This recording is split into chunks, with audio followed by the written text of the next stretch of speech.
Guys, I'm starting to think that any creative endeavor that we or I try to do is fucking cursed. Why? Oh I'm wait, I'm it's live. yeah, I just went live, so hopefully everything's working cuz fuck, I cannot handle any more stress today. Because I'm pretty sure like I hear someone you. you what? I hear you on it. Can you hear you? But yeah, Hello? I can hear myself. Okay, good. I can hear myself too. It's more important that you guys hear yourselves. You're way better than my voice. I would like to challenge that one. I don't know, Mike, you have like a tinge of like you have a very enigmatic voice. It's very soothing. Oh God, very radio friendly. It's true. Mike also has a face for radio. Uh, punch that face into a radio. Uh, I'm serious. Like every time we've gone to initiate some sort of creative endeavor, it's just I've been hit with the most random shit. It's like someone has stuck a fucking Sonichu medallion underneath my mattress or something. So right before I was getting ready to do this show, I was kind of getting everything set up. I was getting all the links ready and everything. Get a notification in the mail that the bank demands $191,000, the cost of my mortgage, 2 weeks ago, because just the mail was checked recently. Yes, so they wanted What? the entire fucking mortgage. So this was sent out on January 24th or something, and they wanted $191,000 on February 7th.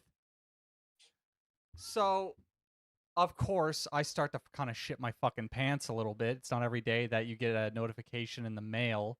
It's like that your bank wants you to pay the entire mortgage now. So yeah, we call them, and thankfully it seems like it's probably nothing. They think that it may have been sent out in error, but like, what the fuck? How the fuck can you do that to people? Just let me go check my piggy bank. Holy Just 1 second. cow! Let me check my piggy bank. Yeah. Off to prison I go. Yeah. It's fucking empty.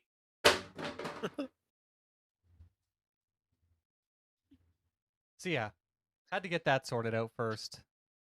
Thankfully, thankfully everything seems okay. And then earlier this week, so this would have been Friday night, I went full retard, completely full. Bruna probably thought that I'm on early onset dementia, or at least advanced, starting to progress to advanced stages of dementia. So, Dude was missing the feathers. so I was in a hurry to get out of work. It's Friday night. You want to get the fuck out of work. Who wants to stand around Friday night? So Yeah. get in the car, drive home, try to get home relatively quickly, get out. I was talking to Bruno on the way home, and it was a nice clear night sky. So I got out, took my phone, took a picture of the sky. Wait a second. An observance. You were already cranky when you were driving home, so I have no idea what happened. Called you. I was tired as fuck. I just wanted to go to sleep after a long double shift of work. And you were cranky as fuck. And then you started like, oh, this fucking bottle's rattling and annoying me. You stopped there is in the driveway.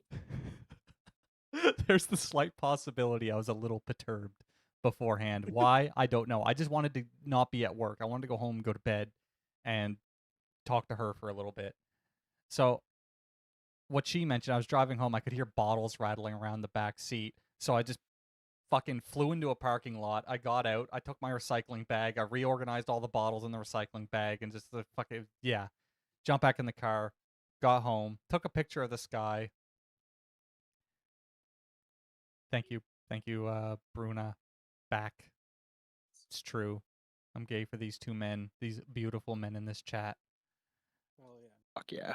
Don't Shucks. worry, we are for you as well. Went back in the car to grab my backpack. And so I have a go bag, just to describe what it is. It's just something that has like my cell phone charger and a whole bunch of other stuff in it that I carry around with me everywhere. Or as like my brother said, it's a purse. It's not a fucking purse. It's a backpack and I one strap it. Wasn't there. Burst. So I also have like $300 worth of headphones in this backpack. So I'm shitting bricks a little bit. Where's my fucking backpack? I start ripping my car apart. I'm getting progressively more cranky. She's trying to sleep. I'm fucking cursing and swearing in the background, trying to find my backpack. Nothing. So I'm like, well, I guess I gotta go back to work. I gotta drive all the way the fuck back to work, 25 minutes away, and get my backpack from work. Because I've had stuff stolen from there before, so I really didn't want to leave it there.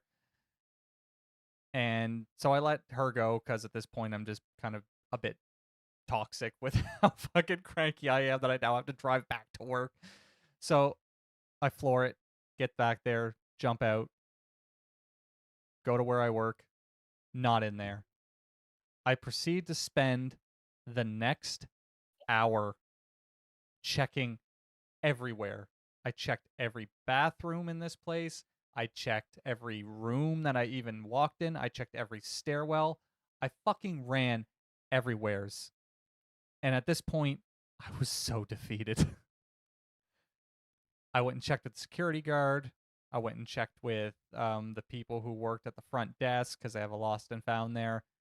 No backpack. At this point, I'm like, fuck it. I'm done. I jumped in my car. I drove back home. By this point, it was almost, I'd say it was probably encroaching on 3 in the morning by the time I finally got to bed. Wake up the next morning, close to the afternoon. I roll over and check my phone. There's a message from my brother. He says, dude, were you drunk last night? No, why? You left your backpack leaning up against my car. Oh my fuck. I said it. I said it next to his fucking car when I took a picture of the stars. So it's technically Bruna's fault. My fault.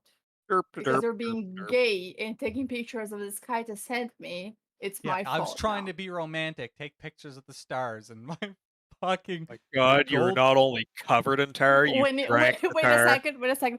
When you try to be romantic but you have ADHD. Yeah, exactly. Completely fucking fried. And I was sitting there talking to her. I was like, I need to go back on medication again. I need to be fucking medicated severely.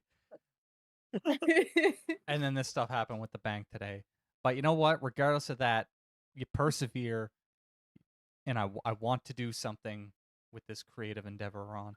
So, with that aside, everybody, welcome to the show. We got a fun show this evening. We're going to be covering a myriad of news stories that we found interesting throughout the week. We're going to be talking about big gaming news stories like Monster Hunter Wilds that Mike had a chance to play. I didn't have a chance to play the beta this time through, but he's definitely spent, you've definitely been in for at least several hours. I think 35? Holy shit. And I got to play the Killing Floor 3 closed beta, so I have thoughts on that too. As to what we're going to be doing with this format is it's going to be very much of a variety show, kind of whatever we kind of feel like doing, flavor of the week kind of thing. So this week we're going to be covering some news topics. Next week Aaron might find something dubious for us to eat because he's very good at doing that. He likes to peruse the web and find random things to consume. And I'd definitely be interested in doing more of that. I've heard of the one chip challenge, but I actually heard the one chip challenge might break TOS on YouTube. It's that spicy. It's probably gonna be like get deep throated a Dragonborn. I want to do it. What? So with At that, that moment, I'm glad I'm far fucking away. I wouldn't want to deal with the aftermath of that. I'd definitely be waterboarding myself with homo milk. Oh. So that whey protein. So God, give me some of your whey protein any day, Mister Very bulked. Mister Milky Way. Right, bulk. Also, before when I was trying to set up this show, I tried to think of a tagline. You know, some shows have something they open with or whatever. And so I asked ChatGPT, and it came up with some pretty fucking cringy ones. I'll read some of these off. Step up, speak out, and walk the talk. This is Talk the Plank. It's just fucking so cringy. No scripts, no safety nets, just straight talk. Welcome to Talk the Plank. Yuck. Bold takes, risky conversations. Are you ready to talk the plank? It's so fucking cringe. I read a Feel couple like of Looks these. Yeah, like we- this doing one any. looks like fucking, I don't know, what the fuck, Well, weird. I was thinking of something along the lines of something analogous to like Philip DeFranco, because he ends every show with "You've just been filled in," and I've always kind of liked that. So it's like, well, let's. I'm kind of interested. What can we conjure up to maybe initiate this show? But you know what? Fuck it. Welcome aboard's fine. And the Get the direction. fuck off our ship. Yeah. If I had to say that what we're gonna try to do with this show, it's gonna be kind of like a spicier Timu version of Good Mythical Morning, garnished with maybe a bit of Lolcal Live. But yeah, we'll kind of see where this goes. So without further ado, you guys ready to jump into the first story? Oh, yes. Awesome. So Mike, Oh, I got yeah. some really good news for you. I know you're gonna be Lead happy. the way. There is a city-destroying asteroid encroaching on Earth. Oh, I've heard about this. Yeah. 20, 30, 30 something? 35? December of Good. 2032. December 32. 22nd of 2032 to be precise. And do you Yeah. guys notice it seems like every world-ending event seems to happen in December, like always right before Christmas? Why does it have Oh, to? yeah. There you go. It seems like they just never do it at the beginning of each year. Just like do it and fucking get it over with. We got to sit through the whole fucking year to wait for the world to end every time. The asteroid's just trying to spread holiday cheer to everyone. Yeah, it's doing it all right. That's Mike's holiday cheer to be just have the entire fucking Earth obliterated by a space rock. It's gonna miss us. What is did they have, like, I didn't read much on it, but like, did they have any predictions of when where it's gonna fall? It has a chance of falling in the sea, or It's like, like equator Yeah, area. it seems kind of arbitrary on where it's gonna land. So the things that they have listed here of potential points of impact are the Eastern Pacific, Northern and South America, uh, the Atlantic, Africa, oh, Arabian South America, Peninsula. the direction. I can give the asteroid the directions of Brasilia, so it ends with all the fucking politicians from Brazil. Yep. I think you might be safe, barely.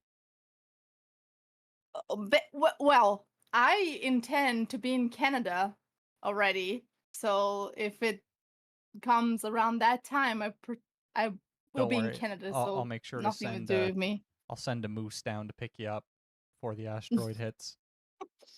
Well, by the look of it, it seems I'm not flying to Canada anyway. I'm going by boat because I don't flying nowadays is crazy. Much plane crashes last like few months. Yeah, I don't know what There Yeah, have right. been more plane crashes in the last month than the entire last year. So Yeah.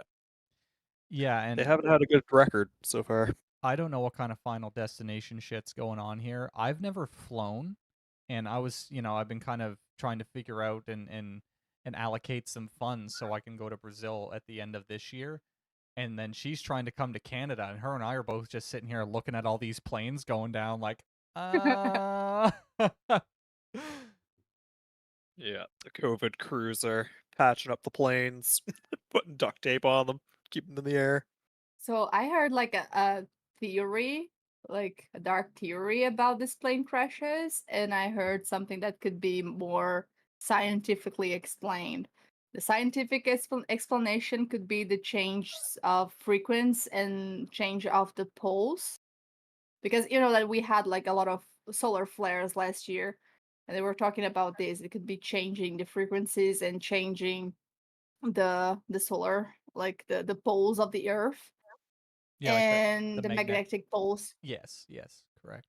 And the other theory I heard is like they're doing this on purpose to make people scared of flying, so they can because flying is becoming cheap in a way, and then like just making people scared of flying and change things and kind of like have control on where people are traveling or not. Uh, So thankfully, the incident that happened with Delta Airlines out in Toronto, thankfully, nobody died in that, and it's amazing. Like, if you've seen the footage of that thing flipping upside down and just the fucking fire spitting out of the sides of it, yeah, But this one in Canada wasn't because of the wind, actually, because it was a really windy day. So when they actually like landed, the wind just flipped the plane.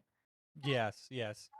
So that situation's a bit more different, just combined with the grand scheme of things. Just the amount of plane accidents is very concerning, and someone who's already afraid of flying, this is not helping. But it's something that we should definitely keep an eye on and possibly delve into more in the future. So I with faced just a thing. You're afraid of, flying, okay? I So am. when I went to England last time, I had a very bad turbulence on the way back to Brazil, and I was just in my seat like this, and then the turbulence. I was like, you know what? If I die, I die. I'm gonna sleep, And and I that slept for the next 8 hours. that is such a healthy way of looking at it. Like, "Eh, this is how I go. This is how I go. I'm gonna go Yeah. fucking sleeping. I mean, why not? That's why Oh. whenever I get on a plane, I just enjoy the flight because I know if anything happens, I'm probably gonna die. So it's like, There's fuck, nothing you can I can't do. control it. Yeah, might as There's well nothing you enjoy it. can fucking do. I could just picture Mike Yeah. just looking out the window, just being like, "Yeah." Yeah, the Yeah, wing's there on goes the fire. wing. Oh well, I'm gonna have a nap now. I saw a video from a pilot that they were landing in LA, and then he's like, "I never seen something like this in 35 years of flying," and like everyone was like cheering Oh, because they had like a really bad turbulence and they had like an emergency landing, and he said like, "I haven't seen that in 35 years of flying." is that the engine failure? I think it is. He was Yes, it like is. looking It out is the the right engine. window, and he's like, Yeah, "Yeah, yeah, for yeah. 35 years, I've never had an Yes, engine yeah. failure." There's this video. Jeez. Yeah. But yeah, speaking of planes, I almost moved to Saskatoon because I took a trip out Saskatoon. there. Yeah, I took a trip out there, was visiting some friends, and after a week it was time to go back and our plane landed and we were supposed to get on an hour later. They're like, "Yeah, there was an issue with the plane. We're going to try to fix it and get you back on it." As soon as I heard those words, I was like, "I swear to God, if they say they fixed it, I am leaving. I am not getting on that plane that had an issue. I have watched Mayday. I am not getting on that You, plane." you're sit, you're sitting there in the terminal. You look out on the tarmac, and there's like red green out there, just wrapping a roll of duct tape around the fucking plane wing. He It's just all gives you the good. Yeah, thumbs we up. fixed it. Yeah, Well, no, I was like, "Oh, screw this." Nuh-uh. But no, Yeah. they ended up taxiing a new plane. I was like, "Okay, Oh, good. thank God for Good." that. Fucking stay away from that Boeing shit too. about the Oh, tape, I've been following like because I don't know why, but then I got a lot of plane related stuff suggested to me on Instagram. Fucking algorithm is crazy, and I started following a guy. He's a mechanical engineering engineer, and he react and is niche videos from people because some people like record stuff and they don't know what it actually is. So there was one of the wings had like a tape, but it's a tape that actually helps because of the wind or something. And then it's like, hey, I'm just a an aircraft mechanics engineer, and I'm here to explain like this is not like duct tape. This is a specific type of tape that will help because of the wind. So then it won't cause problems. So it's kind of funny seeing this kind of stuff because people always like, oh my god, something's wrong, something's broken. It's actually not. It's when you see the guy from Flex Seal just fucking putting that tape on the plane, slaps it. If this puppy hits the water, it ain't sinking.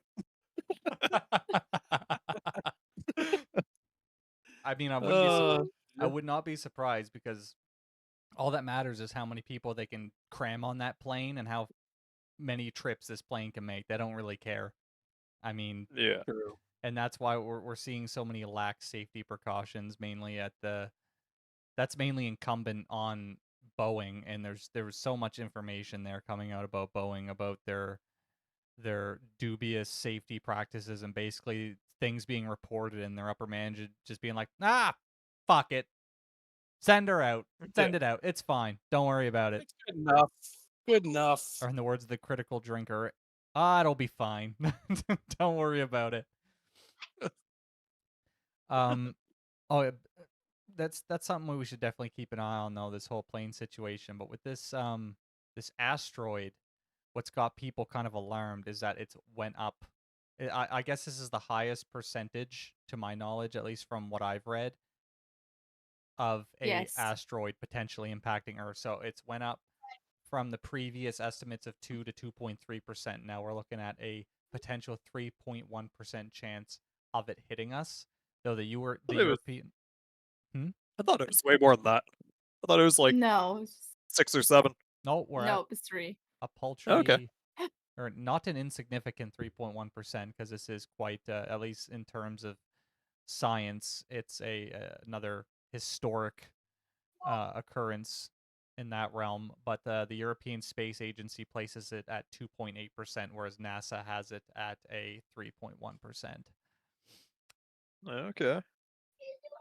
And currently, NASA states that's the most threatening space rock ever recorded by modern forecasting.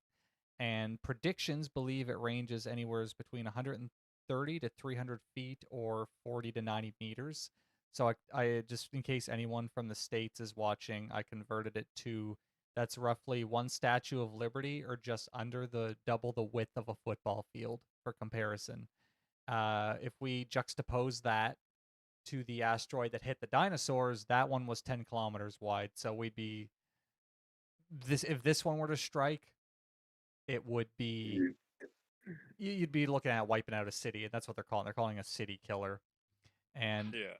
I decided to take that 10-kilometer wide measure and also put that into something more American. So that's 91 football fields or around 83,300. Wait, American football Yes, or football? American football. Thank you. I love it. or around 83,333 Big Macs wide. Oh my. You did not do the math for that. I got ChatGPT too. You kidding me? I can't do fucking Oh my math. god. As I was on that phone call with the bank and they're spitting out all these numbers at me, it's like I know roughly what they're talking about, but then they start spitting all these numbers and deferrals and this, that, and the other thing. I'm like, this is why I need to speak to someone in person. Trying to do this over a phone makes this whole process even more annoying. So, in terms of the danger that this places, it ranks 3 on the Torino scale. So, the Torino scale is a scale that's used to rank the potential impact of a celestial object, 0 being highly unlikely, 10 being very likely. And we're currently, like I said previously, we're sitting at 3 right now. So the last time an asteroid of this magnitude raised any concern, it was in 2004 with the asteroid Apophis. Excuse me. And at that time, they had predicted a 2.7 chance of it striking Earth in 2029. But this one has since been ruled out, which places this rolls right off the tongue.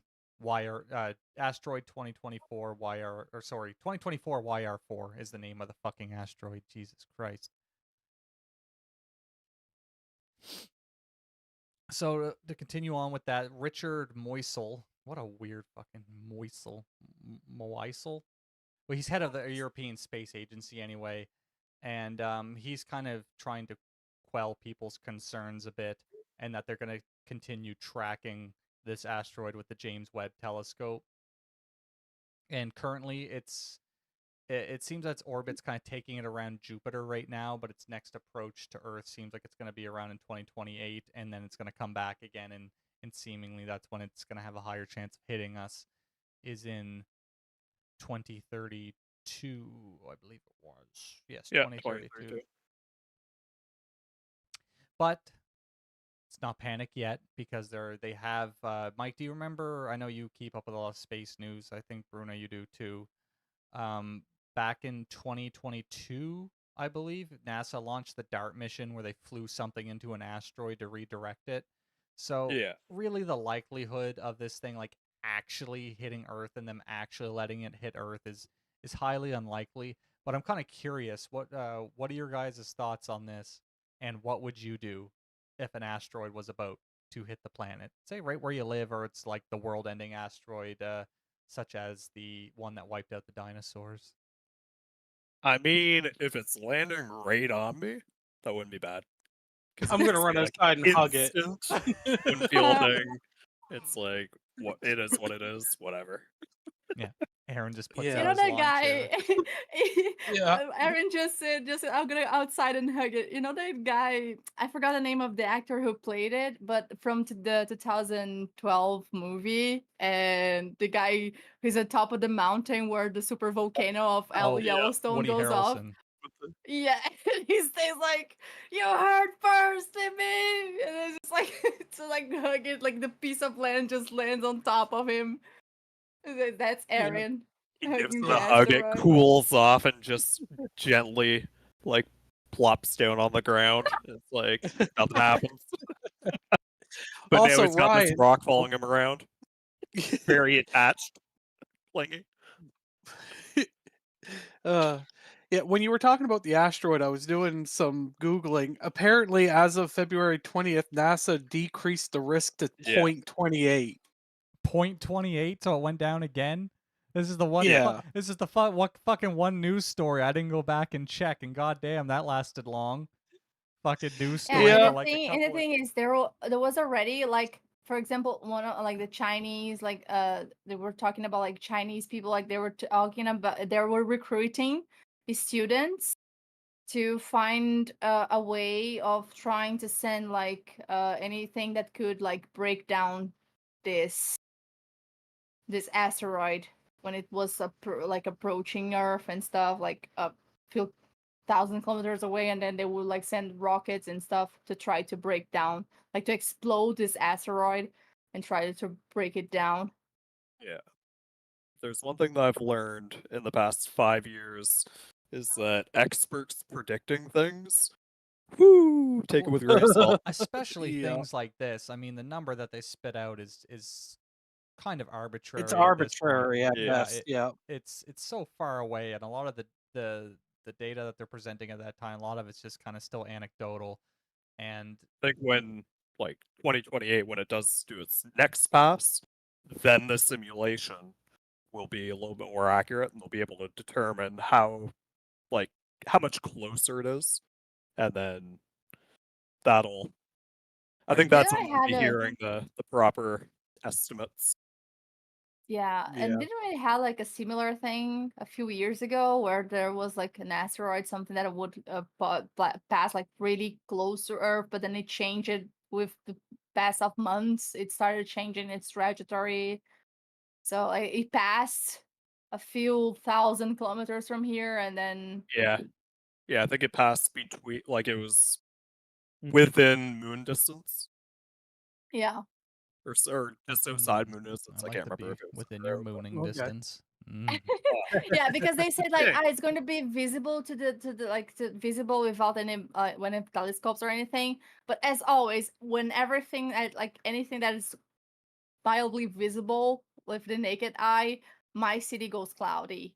Like whenever you had an astronomical event that I want to watch and it's naked eye watching, nope, cloudy. You're gonna have rain and you're gonna have thunderstorms and you're gonna have whatever, but you're not gonna watch any astronomical event.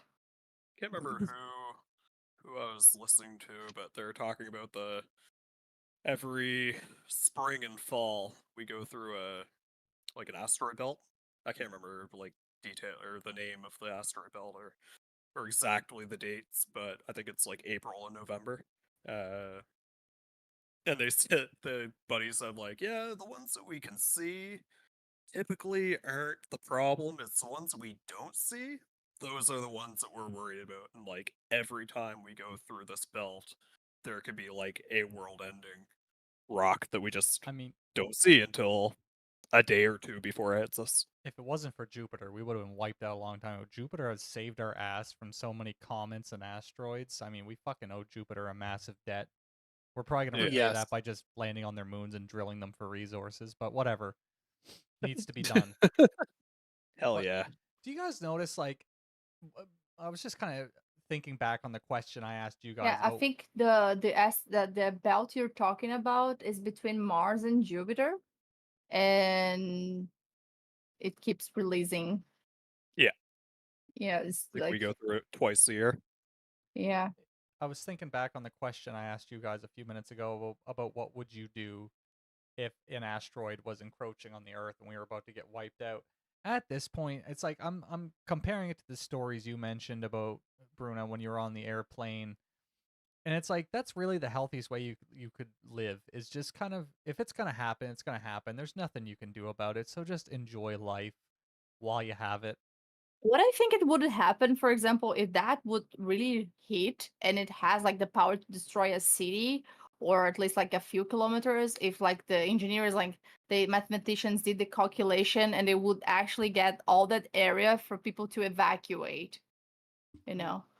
I The problem is, where do you put them once they've left? I remember being in middle school when the whole 2012 conspiracy theories came out, and I was so fucking terrified as a kid to be seeing all this. I was terrified, I and love the movies.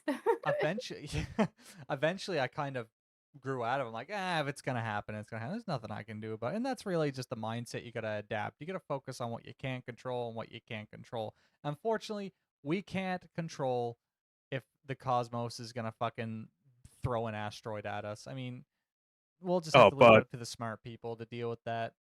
we're gonna build like the biggest rocket, The like biggest rocket.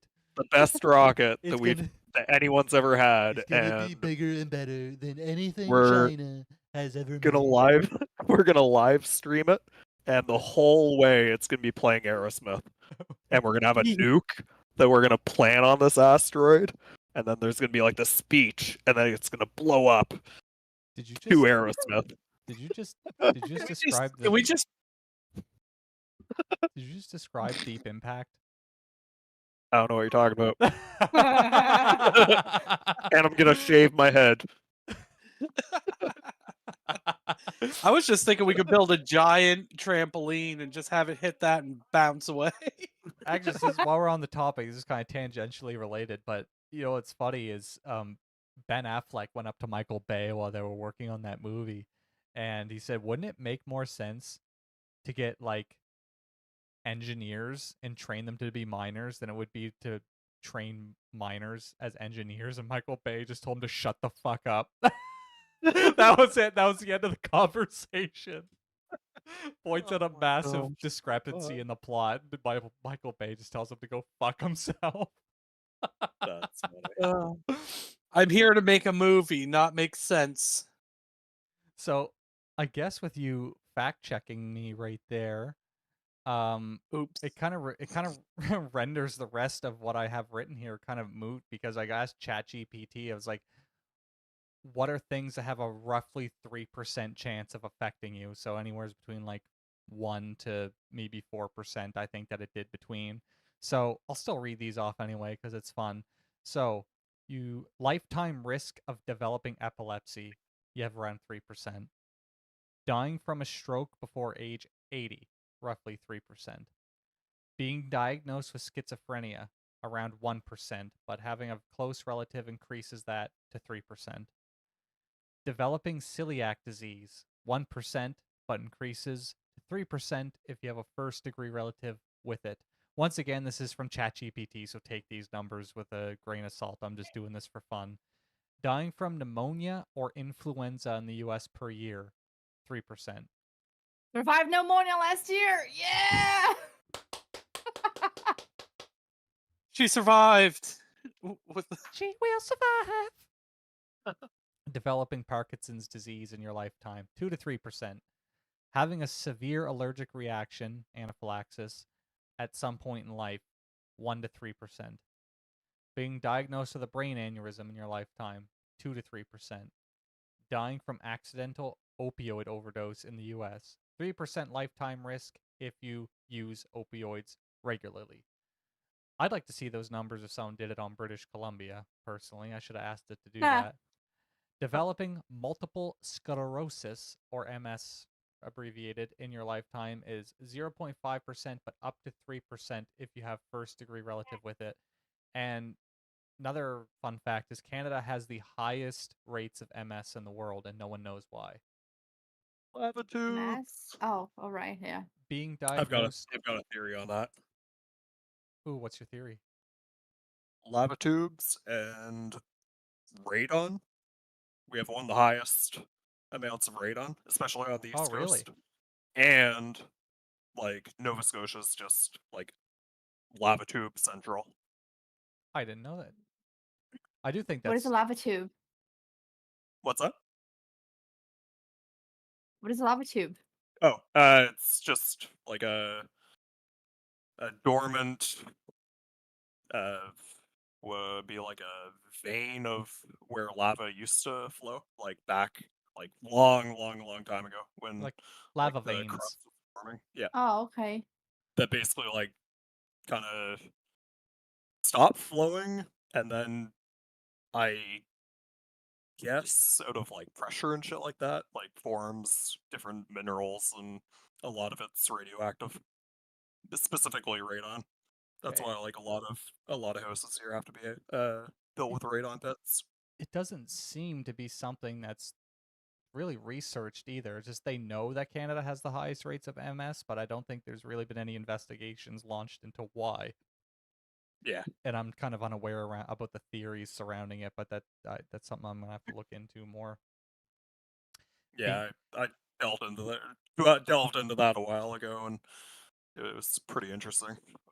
What I was reading, and just, I mean, none of us is like proven or experts or anything like that, but just kind of Well, that's all you have at this interest. point is just conjecture because no one really knows what's Yep. happening with it. So of course, people do have to kind of hypothesize these things because I do find it strange that even countries with much higher populations than us, like such as China and India, and they don't have nearly the same rates of MS that Canada has. And I Yeah. do So one you have of to look at like their recordings of like illnesses and shit like that are probably a lot lower. Like if you take China, like a lot of their population data is like very skewed, and I would assume like India probably similar, but I would say in the extent of like they're fairly like a majority of the outskirts are like poorer areas, so a lot of the stuff probably doesn't get reported. you do have a good point on the China releasing data and stuff. And I got into this is one of the very few times in my life I actually got into like an actual discussion, or I'd say more or less like an argument in a comment section of a video. And it was a very socialist video, and they were basically saying that China's doing things. I can't remember. It was years ago. I watched this. Would have been like 2020, 2021, and they were basically saying, or at least implying, that China had better human rights than the West. It was something along those lines. So don't take what I'm saying as gospel by any means. But I remember typing this massive comment, and I was like, how can you take any data from China and interpret it as accurate when if you look at the when you take something like Tiananmen Square, where there are actual accounts of people just being driven over in tanks and people being shot at and killed, and then the Chinese government releases figures like 100 people were killed or something when it was much higher than that. And then Yeah. the only thing they could cite me for evidence was statements from China, when every other type of news source I could find stated that those fatality figures were much higher. And Yeah. I at that point I knew I couldn't even engage in a conversation That with or them. they outright deny that it even happened. It's just like, what? Yeah. And this What are is you talking about? There's literally video evidence. I know. And even then, the fact that they did what they did to shut down what I classify as free speech, and I know there was kind of like dissent within the population towards the government, but it was definitely escalated because of the government. Yeah. Um, being diagnosed with a personality disorder, you have 3 to 4% for borderline personality disorder. Getting into accidents and survival, dying in a car crash in your lifetime in the US is 1 to 3%, but seriously injured in a car crash is 3%. Dying in a house fire, you have a 3% chance in your lifetime. Being hospitalized for a serious dog bite in your lifetime, 3%. Being struck by lightning in your lifetime is 1 in 15,000 or 0.0067%, but closer to 3% if you live in a high risk area and spend a lot of time outdoors. So, yeah, there's a lot of stipulations with that one. So, Mike, don't stand on the roof of your building with a giant erection. God, knowing my luck, like It'll the come through the asteroid's roof gonna anyway. miss us, but I'm gonna get everything else that you're listing. The Mike's gonna get everything. It's like, well, I guess this is my new DLC. Fucking expansion pack. Fuck me, I guess. Yours was loaded with bugs. That's all. Yeah. He's already loaded with bugs. It's crabs. Did they even beta test this shit? You are the beta test. Yeah. Oh, the critics are Oh. fucking raving about this. The more updates Yeah, that I come can along, imagine. the more updates that come Yeah. along, the slower you get. Yeah. Oh god, just like my phone. I'm just waiting for that. I'm waiting for those days All- when we have chips installed in our brain. If we don't update Oh, them, it's just gonna God. make us retarded. I'm already Pretty there, bad so way I to don't go. need the chip. Yeah. And before I forget, when did you want to do the mystery edibles or drinkables We're gonna or aim. whatever? We're gonna aim to try to do a show like every Sunday or every other Sunday if people aren't available. That way. So just kind of let me know at like the beginning of each week if that's something you want to do, because we're also gonna have to have it sent Okay. to all the different households except for maybe Bruna, who just gets to watch us in pain and misery. Okay. Because I will say right now, it's not going to be in by Sunday. I've already got an order that's pending delivery, but it ain't going to be here by Sunday. Yeah, we could maybe meet somewhere and you could pass it off to us, or you could mail it to us. We'll figure that out behind Okay. the scenes. Experiencing a home burglary in a year in the U.S., 3%. Being injured by a falling object, tree branch, construction debris in your lifetime, 3%. Getting into I experienced that. well, I you're survived the muggling, so yeah, like with jeez. yeah. two I got again. But no, I got- two. Jesus. I got hit in the head with a falling anchor, so there's my 3%. I was hitting the head with That- I was hitting the head with Aaron's trouser branch. Trouser anchor. Gave me a concussion. Lower the anchor, you seaman.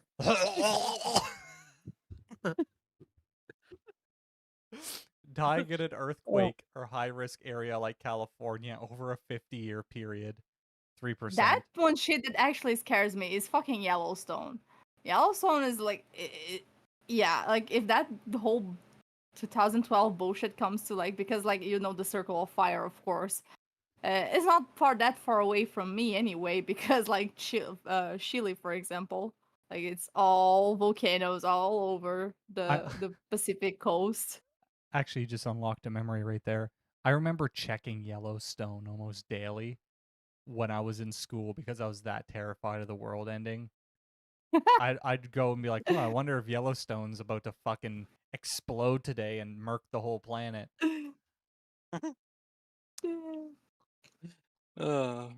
So being Yeah, a continue, we're Lisa. still I'm here. sorry. Oh no, it's fine. Feel free, just pipe up whenever. It doesn't bother me. Being a victim of violent crime in the U.S. per year, 2.5% to 3%. That's it. Yeah. That thing, that list totally doesn't consider South America. I can guarantee that this doesn't consider South America. Or schools. Oh, Oh, Sorry. I'm sorry. God damn. I mean, you're not wrong. Well, I mean, honestly, like, frig, there was a time it was like every other day, this school gets shot up, this school shot up. Like, It's so common now we don't even hear about it. They're like, yeah, whatever. Another one. I mean, Aaron said granted, the- it's not a great. Aaron said the What? quiet part out loud. Damn it! I've been whispering everything else. Oh my fucking. I mean, you do make a valid point. I do wonder if it includes that in these statistics. Well, once again, Chat GPT, so you never know if any of this is really 100% accurate. Being Yeah. a victim of identity theft in a given year, 3%. Being a victim of credit Oh. card fraud in a given year, 2.5, 3%. Being falsely accused of a crime in your lifetime, 3% chance. Shut up, That's Ryan. Shut up, Ryan. Shut up, Ryan. Oh god. Moving on before I get myself in trouble. Getting arrested at some point in life in the U.S. 3%. Oh, shut up, Ryan. Shut up, Ryan. Shut up, Ryan. Are you gonna say unless you're black, of course? No, Bruh. no, no. Wasn't thinking that at all. Oh, come on, Liz. Experiencing police brutality in the U.S. if you're a civilian. Aaron, I feel like these statistics might be slightly higher for people For of what, your Ryan? stature. Really? Really? I don't get to explain. Yeah, Ryan. Do you mean short people? Is that what you mean? Because Yeah. I'm shorter? People with anchors in their trousers.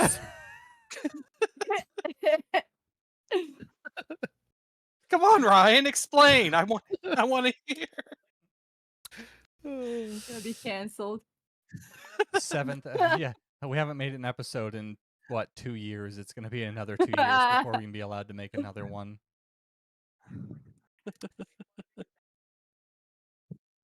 Okay, where the fuck was I here? You guys got me. Crime and legal issues. Okay, right. Actually, we're on to financial employment. Fuck that. That's I boring. feel like Ryan's the you guys. Have you guys ever watched the Key and Peele skit? The internet porn No. skit No. where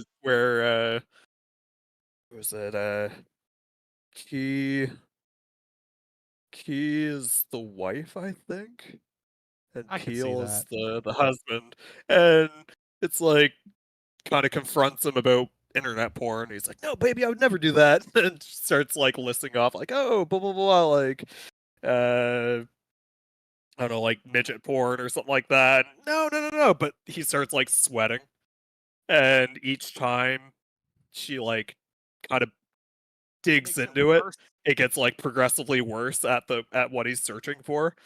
And each time it cuts back to him, he's like I think it starts off with like a little bit of sweat, and then there's like water dripping down his head, and then there's like water Yeah, shooting out of his fucking forehead. You know, that's It's like, oh, baby, but you still love me, right? And then she starts sweating.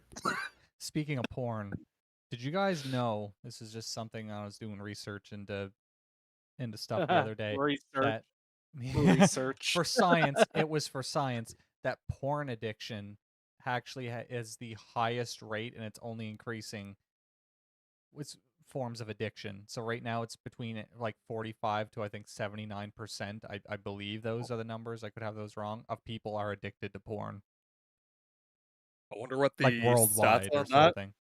was before COVID. I think a lot of it's kind of an indictment on the loneliness epidemic too, and how Oh yeah, and kind but of I'm wondering like if COVID just that year. Well, fuck, even like present day, there's still people who fucking drive in a car alone with their mask on or something like that. Like actually I they're saw that very today. yeah. So I'm wondering like what the statistic would be before then and how bad it is now because of that. It It definitely increased because of like the spike on not only the porn itself, but on OnlyFans and stuff. So definitely increased. Yeah. well the thing is too is that things like OnlyFans also, this was kind of what it was about. It was kind of about OnlyFans and all these other porn like things kind of combined. And the reason why things like OnlyFans are so prevalent and a lot of people get so hooked into it is because it's activating so many different parts of your brain. So you're getting like not only are you getting the sexual stimulation, you're also getting like the relationship aspect of it too, because you know a lot of these OnlyFans women, you know, they'll do whatever you pay for, so a lot of them will treat you like a partner. So you know you get to speak to them, they'll send you good morning messages and ask how your day is, and they'll of course send you um I will be salacious your Discord videos. kitten for a day for $1,000. Yeah, Yeah. and that's basically what's happening, and that's why so many people get hooked on it, is because it's satiating a lot of those different parts of your brain, and it's at the same time it's making people more lonely than they were before, and it's precluding people from actually building real relationships, because it's like, why would you bother interacting with a person in real life when you can kind of satiate these things behind a computer screen? I believe this is something that you're going to start seeing more mainstream in the next couple of years, because it's really going to be It makes taking a even toll on worse. people's social abilities. Yeah, I mean, it makes even worse because then they are used to a type of conversation that doesn't help happen in real life until a certain point. yeah. For example, like you don't go to a hookup straight like after, at least, well, this doesn't happen to me. So you talk, you have dates, and whatever happens. But then these people just like think only about that stuff and end up about not being able to socialize and talk about normal things. It's just like, I have a sad day. I'm just gonna hook up on the only girl on OnlyFans here and pay it Exactly. up, get some pictures, get a video. That's It's about it. it scratches that think- itch. I think there's a lot of like compounded issues that are kind of starting to become a growing issue nowadays, because Causing a like growing issue in my just pants.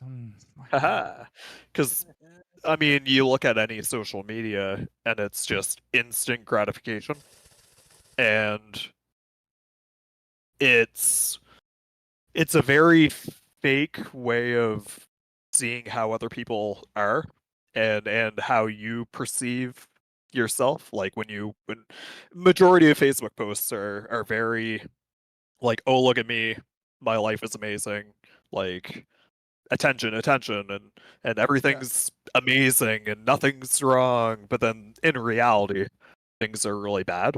Well, yeah, And I think when, especially in the dating pool, I think that's rubbed off or on dating people. puddle Where it's around here. like you meet someone that's like, okay, that first month or two is amazing, but then the moment you hit like oh, this is no longer like exciting, or I don't know, whatever. Like you need that constant, like, I don't know, newness, I guess, or novelty And and excitement, I guess. And it's just, I don't know.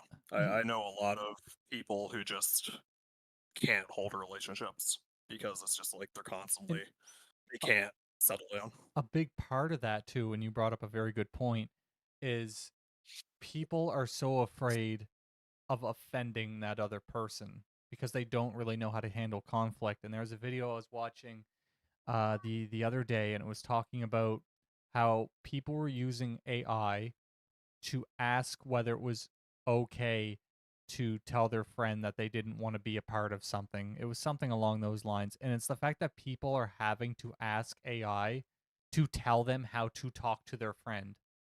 It Yeah. is insane. And this was this was a younger girl. I think she was probably in like middle school or high school. I can't remember exactly what it was, but that's kind of the point that we're hitting now, that we're unable to communicate with AI. And there's even um, AI models that you can use that can help you set up your dating profile. And I don't know about you, but like, okay, let me ask Bruno, with you, what if you found out that the first conversations we had was all AI generated?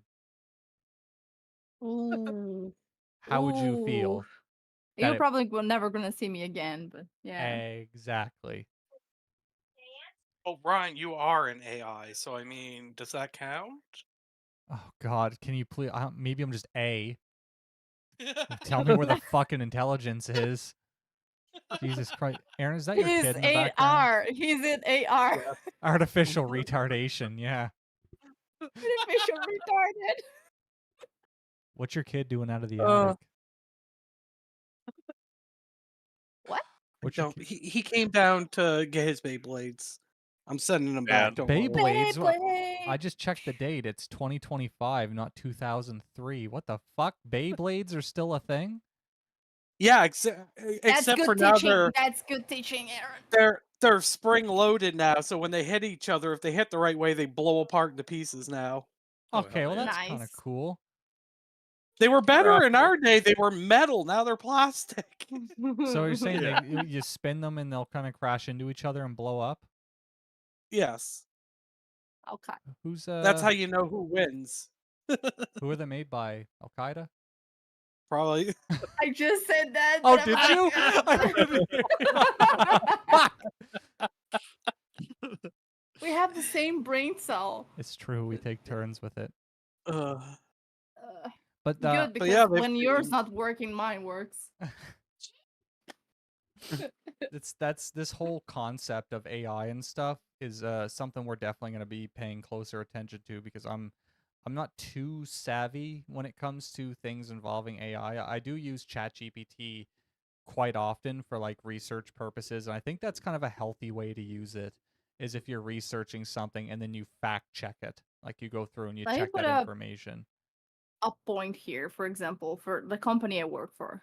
They are using human and AI together to create their services, and it's been working well because we were able, because we had like 2 massive layoffs in 2022, and we like started 2023, and since 2023 we haven't been hiring much, like for most of the operational positions.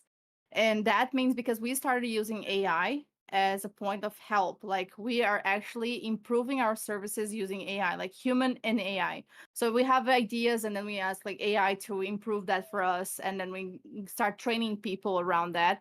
And that's why we have basically training, like we have AGI training and in intelligence now. So we work with that 2 services, and it's been working well. Like the company revenue went 3 times since last year because of that. Fuck. Yeah. And I think whether Yeah. we like it or not, AI is going to be integrated in just about every aspect of life, and just about anything that we do in life is going to be going through some sort of AI. AI, AI is becoming like the new Black Rock. I mean, I think we're at that point Yeah. already, to be honest. Yeah, I pretty much. I agree. The only problem is that I saw a few like neuroscientists talking about this. Is like with technology itself, there's a lot of parts of our brains that we don't use anymore because of technology. And when it comes to AI, a lot of people that they will not like it, that comes to that other point we were talking before. People are losing their social skills and and most of their skills and the thinking on like the brain thinking because of AI, because they don't try to do the process anymore. They just straight ask AI and they copy paste. For Yeah. example, they don't try to like rewrite on their own words or form like their opinion on the thing, and they just use exactly the same thing that AI is telling them. Yeah, and a big Yeah. problem with it too is we're not replacing those skills with something else. They're just parts of our brain are atrophying. So what I'm going to say right now is kind of anecdotal. This is information that I read months ago. So yeah, definitely double check it if you're listening to me talk about this right now. And it was MRI scans of brains before the pandemic and MRI scans like years after the lockdowns and everything. And the amygdala, which is like your fight or flight part of your brain, had actually like grown. So people were, but basically what that means is more people were reacting emotionally rather than using the frontal lobe, which is responsible for all like your more complex thought and action, like the processing part of your brain and stuff. To put it to put it in layman's terms, I guess, or in a basic way. So yeah, more people were accessing the amygdala than their prefrontal cortex, which kind of explain if that is true and that information I did state is mostly correct. That explains a lot of the current climate nowadays. Yeah. Yeah. And it's just again, a lot of compounding things on top of that, like just Yeah, I governments overstepping and having to deal with like social, uh, like community issues, I guess. Like if your community thinks one way and you think another way, or have an opposing, I don't know, view of things on yeah, whatever platform you're on, like it can be very alienating, and just I think it's just we've been socially engineered to be more dormant or passive. oh, It's definitely more complacent Oh yeah, for yeah. yeah, sure. And I the believe amount of it's yeah, definitely a confluence of things, but what the lockdowns did to people, I mean, I know we're kind of going on a tangent here away from some of these stories, but that's fine. Um, but solitary confinement is kind of is that against the Geneva Convention, Mike? I know it's considered a form of torture, solitary confinement.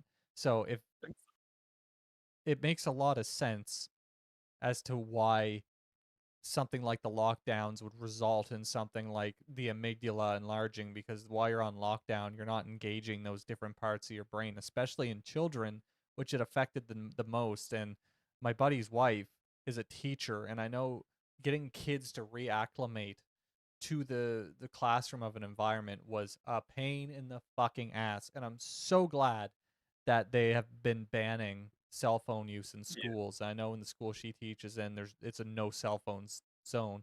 And ever since they started doing that, kids have actually started to communicate again and actually engage socially and not be staring at their phone, because I think on average, um, the average teenager gets like 200 notifications on their phone a day.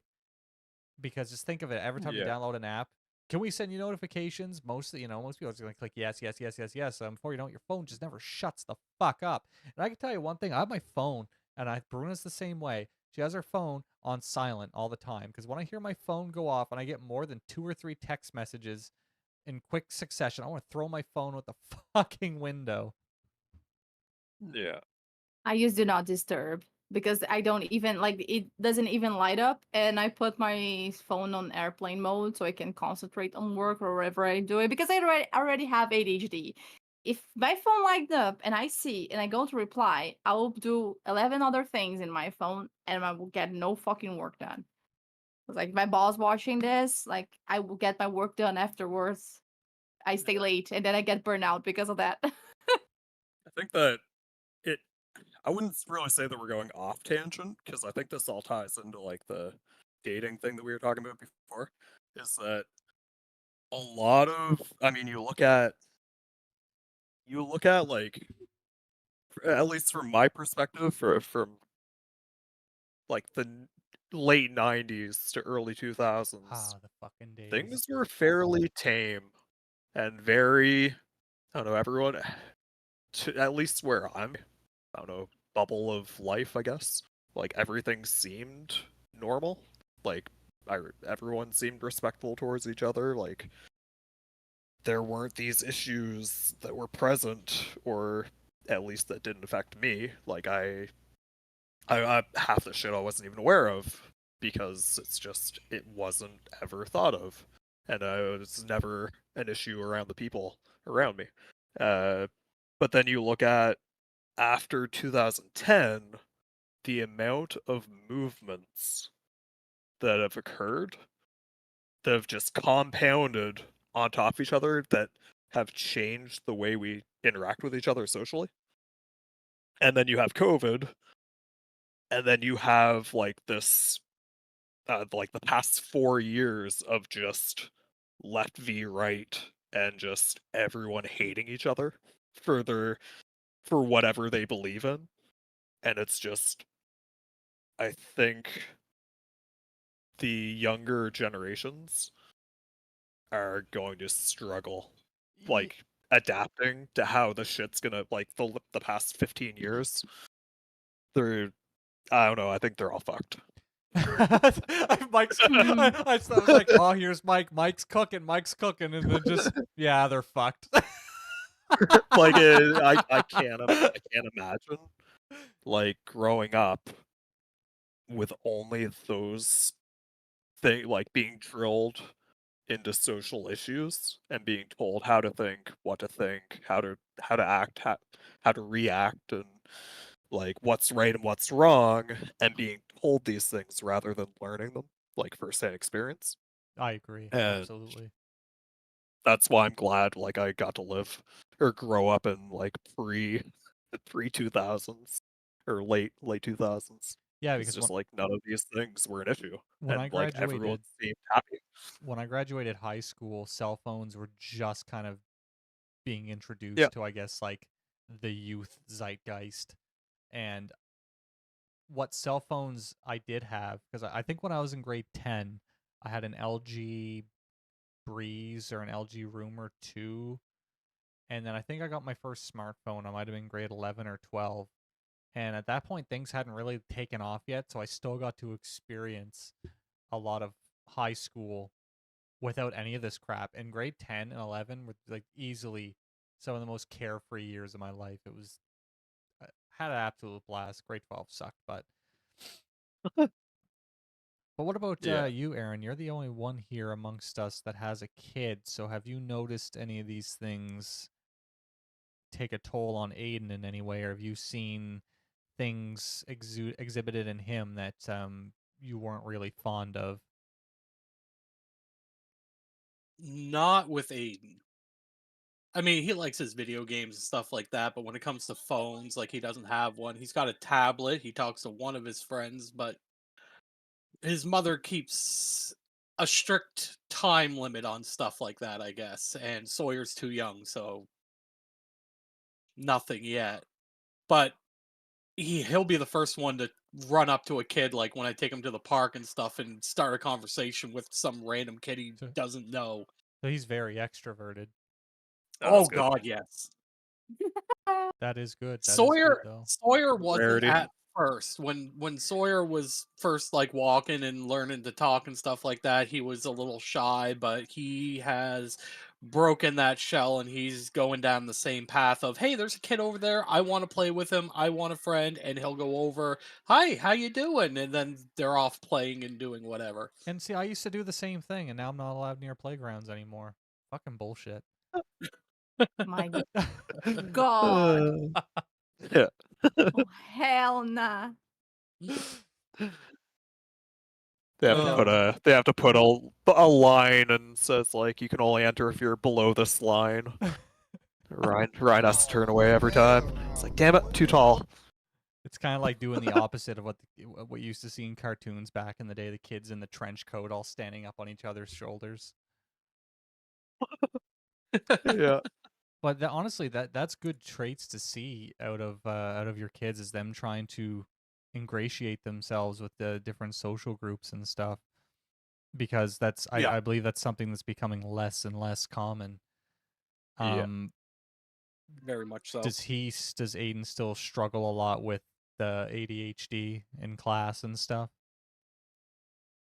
No, his mother homeschools him now, so that's not a thing to worry Who about anymore.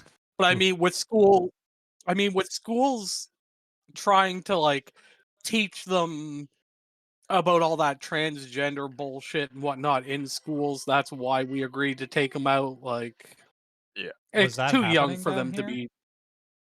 Oh yeah. Yes, Oh, jeez. Yeah.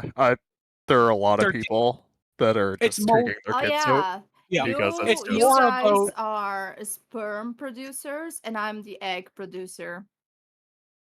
that's kind it's of That's where more I was according getting to at. something. biology Listen, things. just That's where I was But getting I don't at know with if that's the something that we should comment here on YouTube, honestly, because the woke community and agenda is fucked up. So all that Yeah, that's fine. You know, that's their prerogative, and I'm all for the more libertarian approach in your life, do what you want to do and stuff. But yeah. when it comes to kids and stuff, especially in elementary school, it needs to remain secular. And I'm not just talking about even just like these ideologies. I'm talking about even religion. I don't think religion Yeah. should be introduced to kids either. So this isn't just strictly taking like that right wing approach to it, that someone, like, if someone heard what Aaron just said, for example, they're immediately going to assume like Aaron is super right wing, anti this, anti that, when he's not.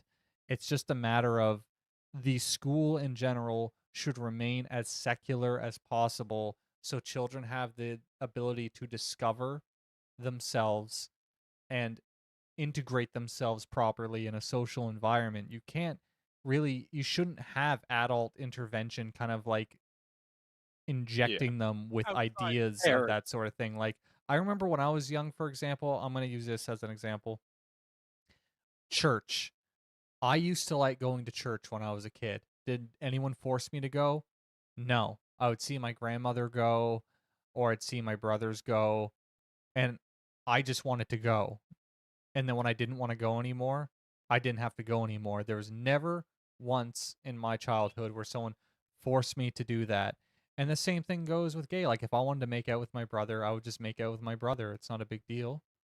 Oh no, real Oh, bro. exactly. It's like, Yeah, let's no, put a Exactly. step vision bro. here. When I was a kid, I always had like more masculine energy, and actually it wasn't more masculine energy. It's because like I didn't had any like female cousins, and since my cousins, my aunties, like they used to visit a lot, I used to play more with my male cousins. So I was inserted like on more like on a male perspective of the vision of life, and then. But I played, and I used to have more Hot Wheels than I had Barbies, and I used to like my skateboard and stuff, and I used to dress more like a skater girl, like more Avril Lavigne, like early 2000s. And I Mhm. was like, that didn't make me a boy. I'm still a woman. I like the tomboy aesthetic, but I'm still a woman. And you have a really nice Yeah. cock. No, I don't. The I have a micro penis, yes, but I don't have a cock. I mean there's a reason why like they kept religion out of schools, and I Exactly. feel like we're And the same should be the seeing same thing.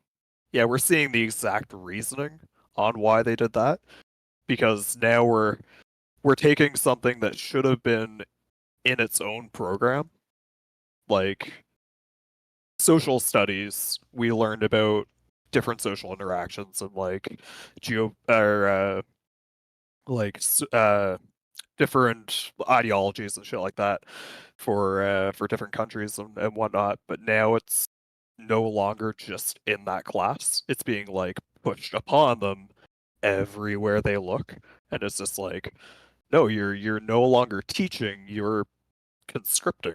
Like Yeah.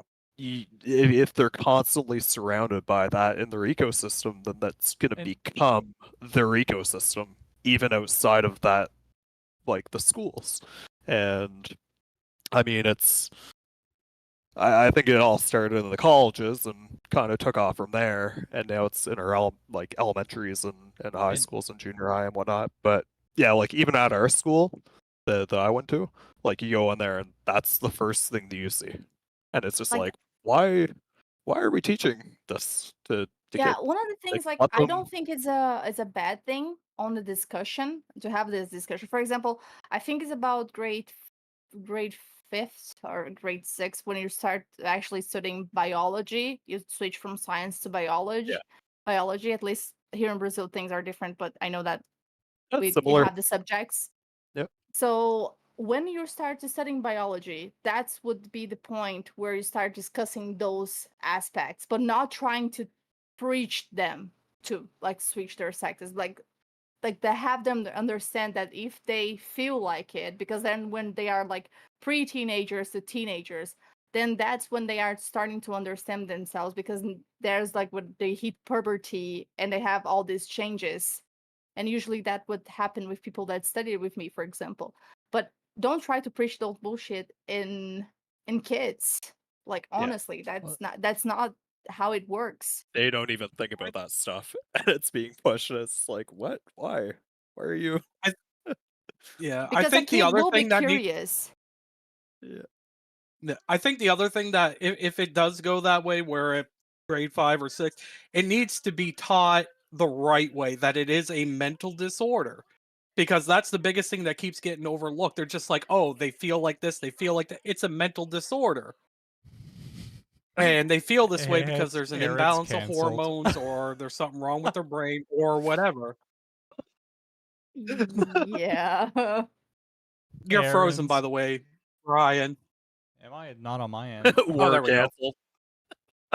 We just got right there. YouTube just Yeah. shows that. I'm seem to be fine on my end. Is it? Am I frozen for Okay, no, anybody you else? came back. Okay, I'll come on your back. You were frozen biting your lip for me. Oh, Yeah, it stopped biting. Flip. well, it's hard.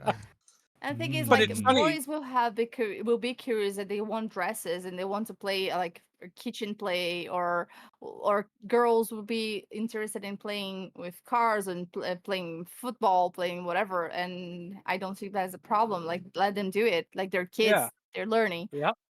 The problem is like when you try to like start them like taking uh hormone blockers and like Mhm. sex transition, like Yeah. that's fucked up. That's That's where I Yep. draw And the the thing line. is, a lot of Is the like if you want to.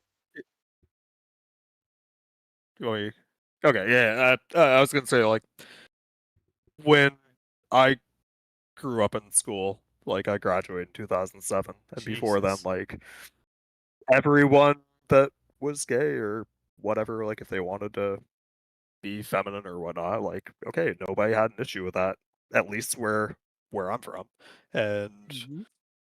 it just wasn't an issue, and they were all friends, and it's just uh, like we didn't have the pressure, like there wasn't pressure from like government or the schools or the parents to delve into things like that. And now it's just like you hear of kids getting puberty blockers, and it's just like what was there's a statistic on the I I don't know the number, but it's very low that like the chances of your kid being trans. And Like, I heard a thing the other day where a woman went into what was it, like a Congress hearing or something like that, and she said that her two trans kids and the person I was watching is just like, that is statistically impossible to happen naturally.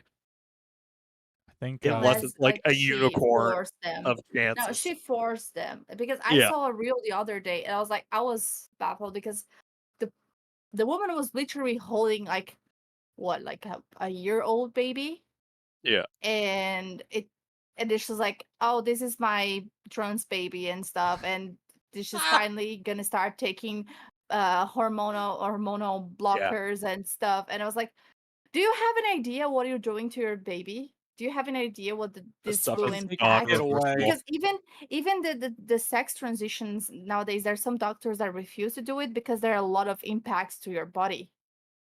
Yeah. And true. Oh, yeah. one thing that I'm gonna tell here, it's like might be offensive, but like, even if you're transitioned from a man to a woman, you're not fully a woman. There's a lot of space there that we're gonna have to put, because you will not feel the pain I feel. You don't have a womb. You don't have you may have a vagina, but you don't have like the mood transitions and everything that involves the hormone, even if you take the hormones, because mostly it's because of the womb and how the genetics work. But yeah, So what you're telling me is that I can't get Aaron pregnant. Damn she's. it. no. Oh, damn it. Hey, you can keep trying though. It's fun. Yeah. So what you're saying And is other they're thing not. that annoys me the hell out of me is that not I have a lot of gay friends. I have a trans friend and someone like who used to paint my hair. Like, I know her for years now. I always referred to her as a her, like even that he was a man, a trans man. And I was like, they never start a conversation like like, by the way, they theirs. My pronouns are non-binary. They never start a conversation like that. They never even spoke about it. I only knew that one of my friends were gay when he married, because Yeah. it was not like he was just a normal person living his life the way he wanted. He never had to like put a fucking sign or tattoo in his fucking forehead that he was gay. Yeah, stuff like That is the that. biggest thing that annoys me about the transgender is you have to refer to him this way or that way. Why can't you just live and be happy people talk to you at all? I mean, people Like, call it's like people call me something different. Where there's one guy at work who was calling me Adam for like a couple of days, and I just went along with it. I didn't fucking Brian. care. Just kept calling me Adam. I've been called Andrew, Brian. fucking Brian. Brian. Yeah, that's like I Brian. don't fucking care. I still answer, and the guy's like, "Wait, your name's Ryan? I've been calling you Adam." I was like, "I don't care. You can call me anything." You'd be like, "Hey, fuck face." I'll still say hello. I don't really care. Doesn't phase me any. But a lot of this stuff I Yeah. think is contrived by people who have never had a real conversation in their life. Like I remember we were having an HR meeting one time, and one of the first things she said is her pronouns, and I was like, nobody has a conversation like this. No, not a single human in existence having a real, authentic conversation has never said, "Hi, my name is Ryan. My pronouns are he/him." I'm like, no one talks like that. If they do, Not then according to Dragon Age. Yeah, yeah. I've never in That's a 36 good point.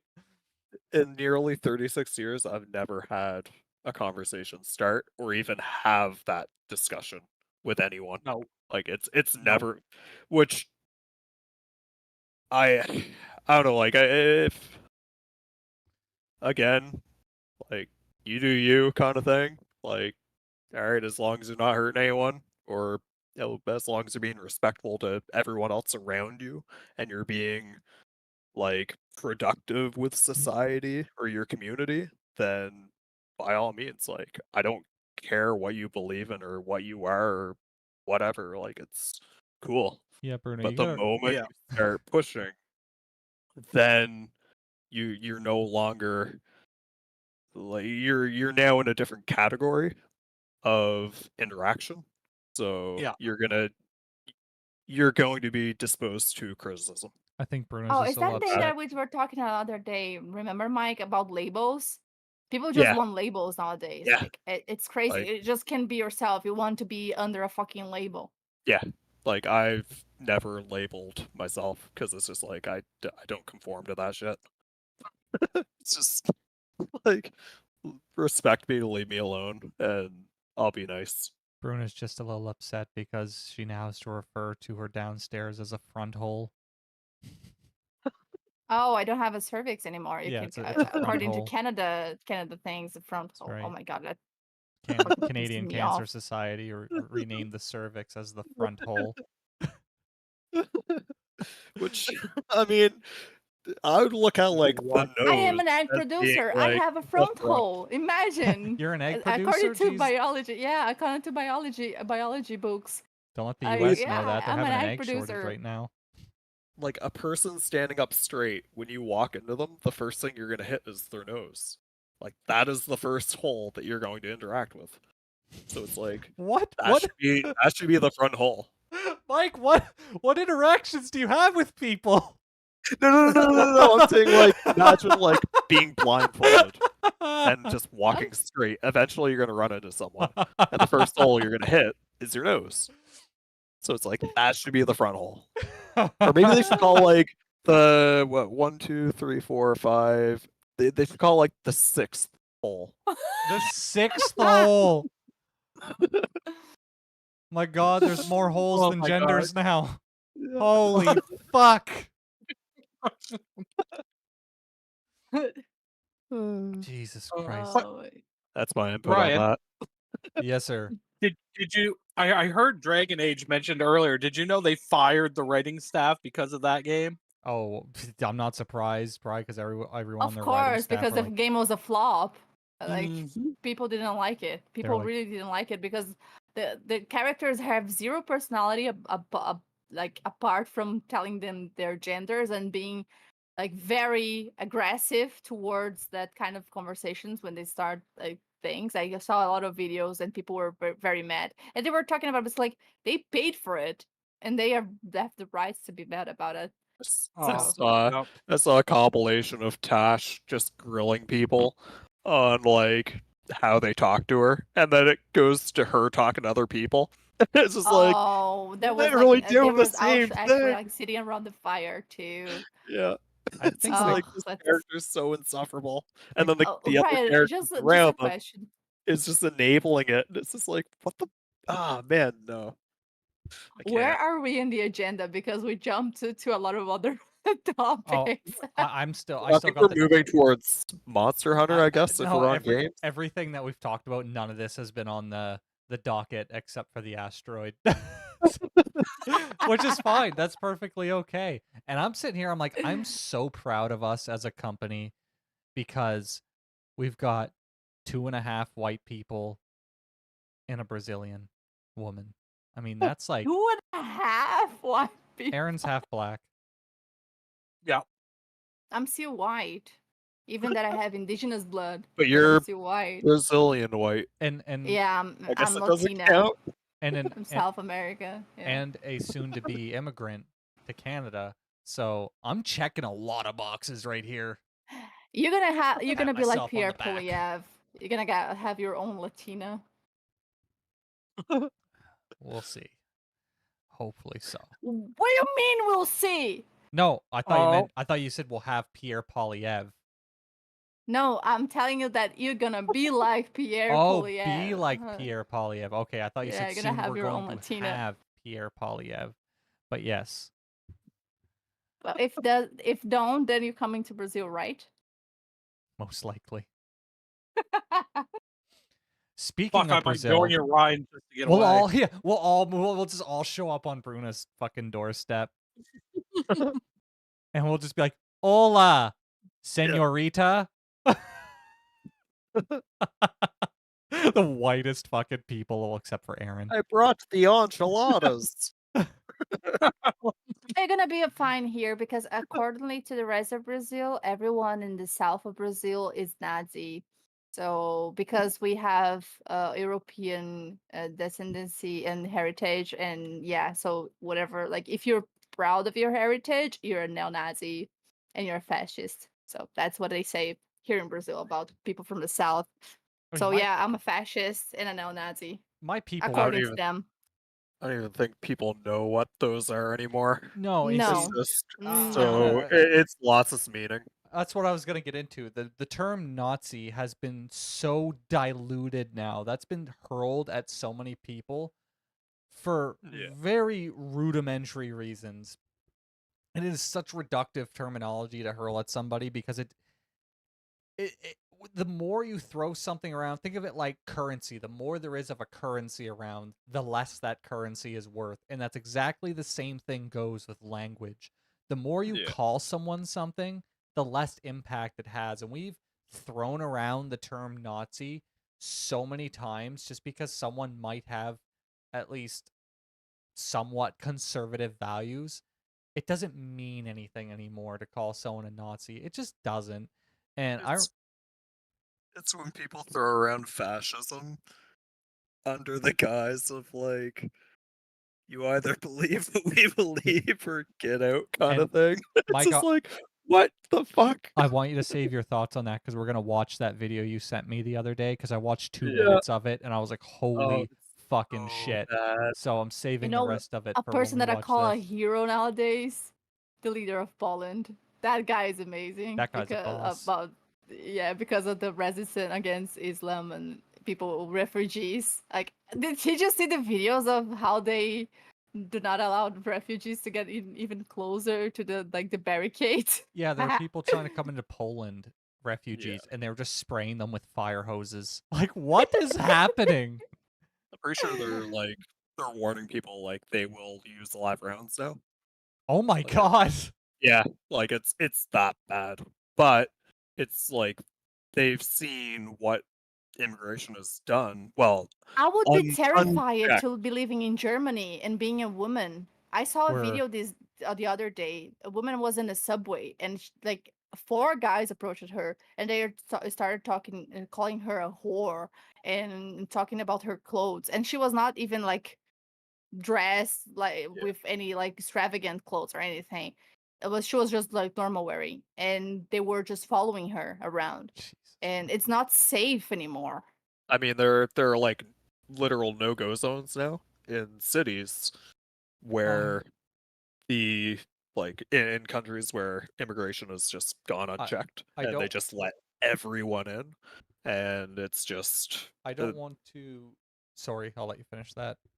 I was just gonna say, like, from Poland's perspective, at least from the documentary and the interview that I watched with that guy, is they've seen what's been happening in every other country and how it's been affecting like the housing, the financial situations, and just the overall social issues of the countries, and they're checking out on that now. Like it's basically cleaning the I mean it does seem very nationalistic, which it is, but if it's going to save their country and their civilians and make things better overall for them, then I don't see a problem with that. Like it makes sense if you look at it from like a national point of view, because like nations are nations because we need that semi-segregation from every other Well, yeah, because what's the nation. if every nation gets wrapped up in globalism and every Yeah, country strives to be more of a globalist country, then what's the point of having yeah, countries at all? And maybe yeah, that's part of exactly. the point. Then you could get into like a new world order fucking conspiracy theories and stuff that they're trying to coalesce every nation under one umbrella. It's like it's a never ending thing. But Yeah. before we continue on with some of these news stories, I do want to say when it comes to people who are oppressed, I think people need to realize that there has been no one oppressed more in the history of our species than women. Like, legitimately. Think about it and look at the different countries currently where women are still heavily oppressed. Hell, even up until recently, like since the 90s or something, I don't know, I don't really want to put a date on it. I'm just kind of guessing 90s, early 2000s, like women made less than men, and they still do in some cases. And the fact that they're being more oppressed to prop up other groups of people, such as like placating immigrants or like placing the needs of the LGBT community above those of women and not having women safe spaces and stuff, they're continually they're going to continue being oppressed even more so to placate the feelings of another group of people. So where I'm looking at from my perspective is where exactly is this going to end? Well, I mean, it's undermined the progress, like the rights marches and stuff like that, like and just the overall benefits that have come out from the past like 30, 40 years, like for their rights. I think a lot of what we're seeing has severely hurt, especially, and I mean, just to throw into like an example of it would be like sports. You have women's sports being dominated by biological dudes, and not only winning competitions but like Olympic medals, and they have to just sit back and be like, "Oh, okay, I guess this is a thing now." Yeah, And if they they're speak told to deal up, with it. then they get kicked out. Like it's just, and now like with the reversal in the states, we're now hearing the stories from these athletes and what they actually thought about it, and they can say these things now without fear of losing their livelihood, I guess, and their well, yeah, basically without ending their career or life. Like it's fucking crazy. And if I'm just gonna say this too, if you ever have to censor speech, your side has lost. Yeah, Yeah. and that's exactly what's happening. Like freedom of speech doesn't fucking exist anymore. No. Even I would the states. I mean, they can pretty much say whatever the fuck they want, and there are social repercussions, but like legal repercussions, I'm unaware of any of those. But There are like legal here, repercussions in like the UK and oh yeah, yeah, Germany yeah. and stuff Like that hasn't UK, happened in other Canada. countries, yeah. And I've heard of people in Canada like saying things and having like accounts banned or having people check up on them or inquire, and it's just man. And I mean, you look at like the truckers rally, like that's they they that was a big overstep. Like, Oh, absolutely. Yeah. don't get me Yep. wrong, like part of me still thinks like the locking down an entire city from being able to function is very damaging. Now, I get that that's what they have to do in order to get things moving, and you have to be a little extreme on certain things, but to overstep into like financial institutions and shit like that is just Oh, and lock not, bank it's not accounts right. and Yeah. threatening And I them. mean, they do have that power, like Canadian Revenue Agency has full access to your accounts, but that's one institution, and it shouldn't be up to like a like a oh god, my brain just went I can blank. I It can should I be can up hear the to dial-up music. yeah. It should be up to a political party to determine what happens with that institute. Like it should run by its own Exactly. standards. I'm gonna say something because you were talking about the rally of the truck drivers because they didn't want to take the COVID shots and Yeah. stuff. So what recently happened here in Brazil is that they massively stopped producing and they Oh, yeah. removed all the shots from AstraZeneca Yep. from things because There's AstraZeneca, their yep. yeah, it's problematic and is developing thrombosis and and guess what? Worse for women. And guess Yep. what? The three shots I got, two were AstraZeneca. Yep. Great, fucking fantastic. So I have chance to have thrombosis because of the fucking aware I already have naturally, but even worse because of the fucking COVID shots. Yeah. A lot of shit's coming out about those now, and it's And just anybody who ugh. questioned it at the time, anybody who Yep. tried to engage in any discussion about it was silenced, and you were called a Yep. conspiracy theorist and labeled this and that. And this was Another only a thing I couple of hate fucking to years admit, ago. but Bolsonaro was right. Even a Bolsonaro couple is months our ago. Like, previous it's just president, yeah. and he was far right winged. So it's like he was right because he didn't want people to get vaccinated back at the time. Like he said no to a lot of these companies trying to get their vaccines over so they could be produced in Brazil. He said no. Vaccines were delayed in Brazil. We had almost 700,000 deaths during COVID.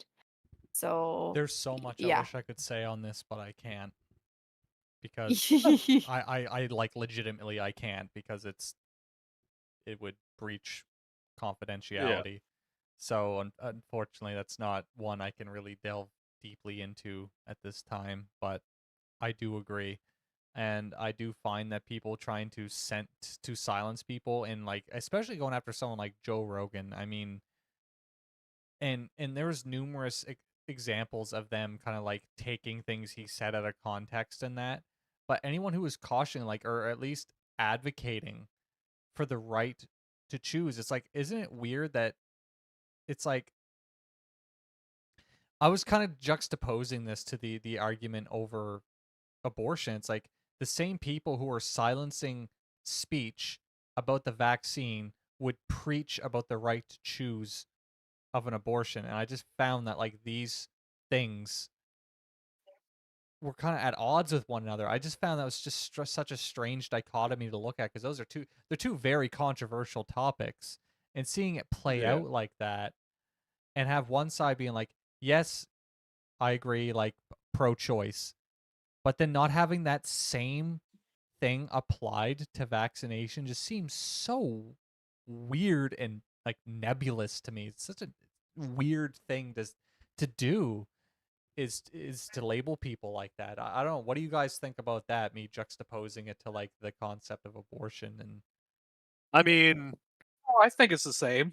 Like, the I way mean, oh shit, go for it. Yeah. if regardless of, like for a woman, it's their body, their choice. If they want to, they should have a right to, You exactly. don't know their circumstance. You don't know if their body can handle it. Some people, one pregnancy could kill them because their body, even though they're a woman, it's not made to carry for and give nutrients to a baby. Or maybe they were raped, or maybe like there's so many reasons why they should have the choice to be able to do it. And then, like with the whole COVID thing, we didn't know the repercussions. It was rushed. It was pushed on us. We didn't know the side effects down the road or nothing. Like, if I want to get sick, I should have had the right to choose to just fucking get sick. Yeah. I waited. I think a lot. Oh, Sorry. I was gonna say, like, I think a lot of like these key kind of issues are just so complicated and complex that people try to simplify them, and like I think what we're seeing is like an byproduct of like oversimplifying shit, and this is going for like both sides of whatever issue you want to throw out, like COVID shots or abortion or fuck left wing, right wing, whatever. Like everything's just so oversimplified, and people tend to latch on to trends. Like now, I'm saying that a lot of people who are knowledgeable probably feel that what they're saying is correct, but there's also a lot of people who just go with the flow and basically parrot what they hear in their ecosystem. And the oversimplification of this is what we're seeing from both sides. It's just who can yell the loudest, and there's no like real dialogue The thing between is, the two. too that's making this even more difficult is you have algorithms who are feeding each Yeah. side of these spectrums. So basically, Yep. whatever side you kind of espouse yourself with, the algorithm's going to feed you more and more information that's antithetical to the other side, further sequestering you away in your own microcosm of Yeah. like parrots essentially who are just all repeating one another. Yeah, it's an echo chamber. And that's exactly what like these AI algorithms on TikTok and Instagram are programmed to do because they want you to engage more. And now you have other sites like, for example, I'll use Blue Sky as an example. I don't really like X. I don't use X very often. I open it up every couple of days and kind of browse through stuff. But then Blue Sky opened up, and a lot of the more left leaning people jumped from Twitter, which had now become kind of like an area for right wingers, over to Blue Sky. So they get over to Blue Sky, and they're like, "Wow, people make a lot more sense over here." It's like, yes, because you have just removed one side of the argument and placed Yeah. yourself in an own They microcosm of can't fuck like-minded having a people. dialogue. They can't fucking have a dialogue. Like, it's just like nowadays it's just an extremism. I was talking with my sister the other day. Like, if you say that you don't like blue, you like red. Like they say, like, oh, you like, or for example, you just say that you like red. They automatically say like, no, you hate blue, so you hate blue. So like, there's nothing to say. Like, you just hate blue. That's what exactly that like how the line of thought like works. Like, if you don't extremely agree exactly what they're talking about, like you're a hater And or that's you. yeah, and that's all if it's not like being added on as a social experiment, because a lot of these companies like to data mine on how people react to certain things. And I know Facebook and YouTube have been known to like they'll show you things that you typically wouldn't regularly go see just to see how you react. And I think I was reading an article the other Wait a yesterday or second, the wait other a second, day. Mike. What's that? Mike, Just wait a second. What's wrong, Ryan? You're I'm almost just- dying there. I'm picturing us talking about like all this really controversial shit and kind of like giving our own personal philosophies on it. And I'm just picturing what Mike said earlier of him looking like a homeless person, just kicked back in a fucking lazy boy chair. Just In my flip flops. your fucking flip flops. Did someone say flip flops? Yeah.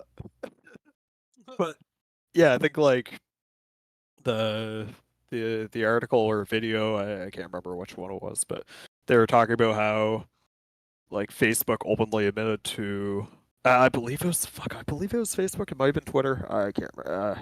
I think Facebook.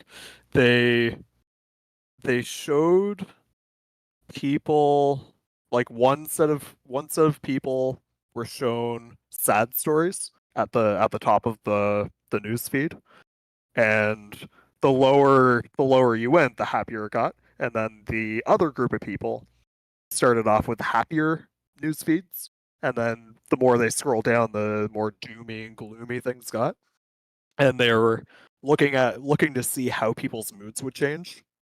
And yeah, it turns out if you have like sad and depressing shit like constantly being fed to you, like that's the first thing you see, you're probably gonna become that way over time. This is That happened so to me fun. last That's week. a revelation. That happened to me Yeah. last week. Yeah. Because of all this plane shit, and I was like, I was talking to Brad, I was like, I'm getting sad. Like, Yeah. I'm starting to be afraid of flying, and I haven't this problem before. And I almost had a breakdown because I was like, what are we gonna do now? I'm not gonna be able to see him. Yeah. What are we gonna do? essentially, if we come at it from a more psychological perspective too, is that there's capital T traumas and there's lower T traumas. So your capital T traumas would kind of be like your severe PTSD and stuff like that. That the things that you look at and be like, yeah, I can understand why that person is suffering the way they're suffering. But the lower K or the lower T traumas, they're things that that accumulate over time. So if you're constantly subjecting yourself to all these negative things constantly, you are causing trauma to your brain and you're reprogramming it in ways that just aren't healthy or conducive to a healthy lifestyle. Yeah. Like for example, when I was in a car accident in August of 2023, I think it was, I'm still like scared. I wouldn't say scared, but I'm way more cautious when I'm driving, even though it was someone else who ran a stop sign and hit me. I'm still just I find myself with a lot of trepidation whenever I'm behind the wheel. And even when I know that I have plenty of room to go, I always kind of wait that extra minute or so for all the cars to clear before I pull out. And I don't even realize I'm doing it until I start to pay more attention to my actions. And I think that's what you're seeing with a lot of this doom scrolling, and that is that people are just inherently addictive to what's negative, because when something's negative, it gives you that cathartic release to vent Yeah. about it. And people like to vent, and people like to, I mean, think of it like when I worked at Walmart, they always said you give a customer a good experience, they'll tell one person. You give them a negative experience, they're going to tell 10. And Yeah. it's true. And I mean this I see this like kind of what you're saying. It's like I don't know, like a self-fulfilled prophecy, Yeah, I guess. self-actualization. Like, Self-actualization. and I see that a lot now with people's mental states where you project the way you feel, or I don't even know if you'd say that you project it, but you come up with an idea of like, okay, this is how I feel. Okay, this is me now, and then you basically make that the personality, like the new you, and it's just like I don't know. I see it like cascading over time, like that becomes your bubble, your new identification, and That's the woke agenda right there. This Like, is that's this thing. this is yeah, and I think it all compounds down to like just what's happened over the past 15 years, like just the amount of like media manipulation and just reprogramming of society, like on how people are supposed to think. And then you have the reduction in like mental help facilities and just and the money being put in to help people isn't what it used to be. I mean, it was shit at one point, but then it got all right. Like they started making progress, but now it's just almost non-existent. And we're starting to see that, like, oh, maybe it wasn't a good idea to just instead of get to the root cause of people's issues and actually help them. Maybe it wasn't a good idea to just throw meds at them and hope that the shit sticks to the wall. you know Like that it's this topic that we're talking about now is actually a perfect transition for our next news story because all this stuff kind of ties into it. So thankfully we have our Brazilian correspondent here, so maybe she can give us some backstory. Like, what the fuck is going down on in Brazil, Bruna? I have no What idea is because happening for the down past there? 3 years I have been living in a bubble. You were the person who removed myself from the bubble last year. So since I removed myself from the bubble, then I started seeing things. But I hadn't any idea if you just like discovered that fact. And I didn't even research about it. I was just like, well, dumb people do dumb shit. So So basically, what's happened? So Aaron, you might want to keep an eye on your kiddos after this. A Brazilian boy has died after injecting himself with the remains of a butterfly.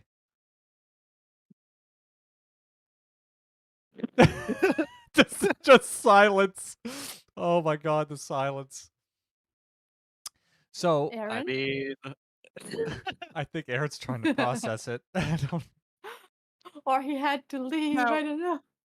did you say the remains of a butterfly? Do you mean a butterfly needle or know. like No, He no, a a butterfly, insect? an insect. he mashed up a butterfly into a syringe filled with water and injected it into his veins in his leg, or injected it into his leg. Of course. I mean And we're gonna teach kids they can be what they want to be, like gender, like what? I When like they're to doing think stuff that like this? he was trying to do some Spider-Man shit. I He had fucking butterfly man. he's trying to turn himself into Mothra or something. I don't fucking know. Butter boy. So what's going on here is he died after he injected himself with a syringe loaded with water with crushed butterfly remains into his leg. Shortly after the initial injection, he began to suffer from ataxia, which ataxia is like when you're losing your balance, you're stumbling, and he began vomiting. Um, People believe this is where it kind of ties into what we were talking about earlier, that he was influenced by a viral online challenge that appears to be predominantly occurring in South America. So that's why I'm asking Bruno, what the fuck going on down there? I'm And just reading the thing here. but one thing is it does seem, and I do feel like these news sources are being a little inflammatory because I did read several different news sources of this story and I checked it today to see if there was any updates on it and I didn't see any. No. And this deviates away from what the initial challenge was. And I actually got some butterfly challenge videos up here that we're gonna look at and you can see what I mean. Okay, but just to let you know, CNN Brazil, they don't know what was the challenge. It doesn't mention the Exactly. challenge here. They just mentioned that he told the nurse what he did and he died afterwards. And they are waiting for the Yeah. investigation of his cadaver to understand what was the cause of the death. Yeah, they're hoping So that the autopsy kind of elucidates this whole situation a little bit. But there was a lot of fucking articles that were outright blaming TikTok and other social media platforms for proliferating this challenge around when there is no evidence of that. So when I got to the end of a lot of these articles, it basically rendered most of everything they had above it as just guess. They were just guessing, just essentially, because when I flipped through TikTok, I couldn't find anything remotely like this, though I know I'm not on like South America's TikTok, so I'm probably different things. But that still shows this is stuff like this, and I know it doesn't really tie in completely, but stuff like this is why there's so much distrust in the media now, because they were being very hyperbolic and just anecdotally presenting things as fact. So he passed away after a week stay in the hospital, and doctors believe the cause of death may have been an embolism, though this is still unclear because they're still waiting on the autopsy results. Or it could have been allergic reaction, infection, toxins from the butterfly, because monarch butterflies eat milkweed, which is poisonous to humans. So that could be part of it. But yeah, what do you guys think about that? Well, the first thing I Mike's thought of just when you fucking said dying. Last time I remember a super challenge going off, like people were just like eating throwing Tide ice Pods, buckets. No, throwing ice buckets on their heads. And now we went to this. Like, what is that? What is that? I What the the mean, first fuck? thing I thought of, Ryan, was when you said that the bottom of the article negates everything that was up above. That's all people read. People just read the headline and then make their Yeah. assumption from there anyway. Yeah, but this wasn't even So, just oh, this. sorry. Go ahead. This wasn't even just the headline. This was I had to read the whole article before I got to the bottom, and then that's where it clarified that there wasn't really any evidence of this being an online challenge, but still you have all these fucking news organizations presenting this as gospel. Like there's swaths of teenagers who are just jamming fucking insects into their leg like they're trying to turn into some type of like, do you remember those books back when you were a kid, Anamorphous or something? Animorphs, yeah. Yeah. Yeah, I Try- just searched here. There's a biologist from one of the biggest universities of Brazil, from Unicamp, and he like Andre, he said that uh butterflies, they contain toxins, but like hardly that was the cause of his death. And these toxins are used against spiders, birds, or tiny lizards. And even them, they don't die. They just like vomit. Like these animals, they just vomit with this toxin. So it's highly that his death was not like because of that. Yeah. This could just be example of the butterfly effect. oh, and on Oh, that note, I really need to take a piss. I'll Can be you right take back. the mic with you and put it right next to the toilet bowl so I can hear Oh my your god, no. so I can hear I your, will. I will take me with me. I want to be able to hear like I want to be able to hear the piss connect with the water. My god. I don't know though. It's like I do think that I'm gonna wait for Mike to come back before I give him more of my thoughts on this. But Aaron, have you How ever? long are we on air for? We've been on for an hour and 58 minutes. 58. Yeah. Mm, Okay, so goddamn. okay. Yeah, it's just because you told 1 hour and a half and I'm I hungry. see. Well, no, what I do is kind of this trick I told you before, where we'll do it for you get yourself to do something for five Oh, minutes. Well, then once you're yeah. already doing it, well, what's sitting here for another 5 or 10 minutes? And that's kind of the way you trick your mind into doing something. So I said, well, I'll do a podcast for an hour, but then if we really get into it and things are flowing good, then why end it there? But if you want to go grab food, grab food. I mean, we can once Mike gets back, Okay. we'll finish up this next topic. Or you could go when we're looking at the a good point to go is when we're looking at the butterfly challenge videos I have queued up. Yeah, it's okay. It's gonna be quick. I'm just gonna make a sandwich because it's late actually and I'm not that hungry. I'm just like when the stomach like it starts telling you like, hey, I'm starting to get hungry. So you just like feel that like I'm hungry but I'm not too hungry or I don't know what to eat. So I'll be right back. Okay. Yeah. Aaron, have you ever had any issues with your kids or anything browsing things like TikTok and seeing any things and them trying to repeat whatever they've seen? The only thing that comes to mind is stupid Fortnite videos saying, "Hey, if you enter this code, you get free V-Bucks." And I'm like, "Dude, that's not how it works. Have you ever had to Don't buy waste your V-Bucks? time." I refuse. You still haven't bought V-Bucks? Nope. Even if Aiden asks you for V-Bucks, you're not doing it? Nope.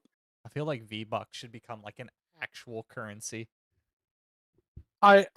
Some his mother buys it for him now Does because she? she's just as into it as he Oh is. my god. I don't know. Yeah. You know, I tried Fortnite. We're just on a brief pause here, Mike, just until Bruno can come back too. That's fine. I tried Fortnite when it first came out, and I was so fucking bored. I didn't get it. I play it with him once in a while because now they have this mode called Zero Build, so it's basically literally just Battle Royale, which is Exactly. much more tolerable for me. At that So I point, play it with them. at that point, I mean, just play PUBG. You ever Yeah. play oh fuck, what was the campaign? You ever play the campaign of it? Of what? Fortnite Fortnite. Save the World. Yeah, Save the World, There's yeah. a campaign? Yep. That's how it I started. now I don't even know if it still exists. But yeah, when Fortnite first came out, it was like a co-op campaign mode where you go around, collect resources, build your base. It was basically a tower defense. Oh. And it was fucking good. It got old fairly quickly. No, well, I wouldn't say fairly quickly, but it eventually like became repetitive and just it didn't appease to me anymore. But I did try we played a bit of the online, and I mean it was fun until like the 7 or 8 year olds cracked out on fucking Ritalin and Monster Energy, got in there, started building loops around us. And it's just like, okay. And like the initial online period was doable. Like we went in, we'd win maybe like 1 out of every 10 matches. And then there's just a point, probably like 7 or 8 months in, where it just became like, what the fuck just happened? Like I can't even comprehend how people are building this fast. Like they're it Oh, just it's looks like they're unreal. spinning the mouse around and clicking buttons, but yet they're building like fucking the Eiffel Tower. It's just like what I I'm trying to like build a fucking set of stairs and someone's building rooms around me. And then I like 4 seconds to break a fucking wall, and then ooh, what? I'm in an even bigger box. And then it's like I'm hacking away at that one, and oh, I'm in an even bigger box. So I'm like in 8 boxes, and meanwhile the guys, this kid's probably cracked out on the fucking ground, looking at the stairs, like the initial block of the stairs, and like is watching me break blocks. I finally get out, and then they blow up the staircase, and I just fall to my death. Like that's how stupid the game got. This kid was probably building that shit while his parents are in a domestic in the background. And Yeah. like, it's fucking... Yeah. And I can only imagine what kids are like now with like this fucking skibbity Ohio Riz bullshit going on. Like they probably build like massive structures while doing the fucking Sonic dance. Does anyone even know what the fuck skibbity means? It's a No. toilet meme from Gary's mod. Oh, I know. And see, I was back. I was like the part of the progenitors of Gmod content because that was the first videos I ever put on the internet. I was being grade 7 and fucking making Gmod videos. Yeah. But to Oh, finish God. off this topic with the Brazilian kid who jammed butterflies in his leg. I have my perspective on this is something that I've heard of called prestige biased social learning, and that's essentially like what I guess I'll use a tell story. Like when I was a kid and I would see my brothers with their friends, I kind of looked up to them because they were older, and I'd want to mimic and do what they would do and stuff, kind of like the pecking order in a way. Does that make sense?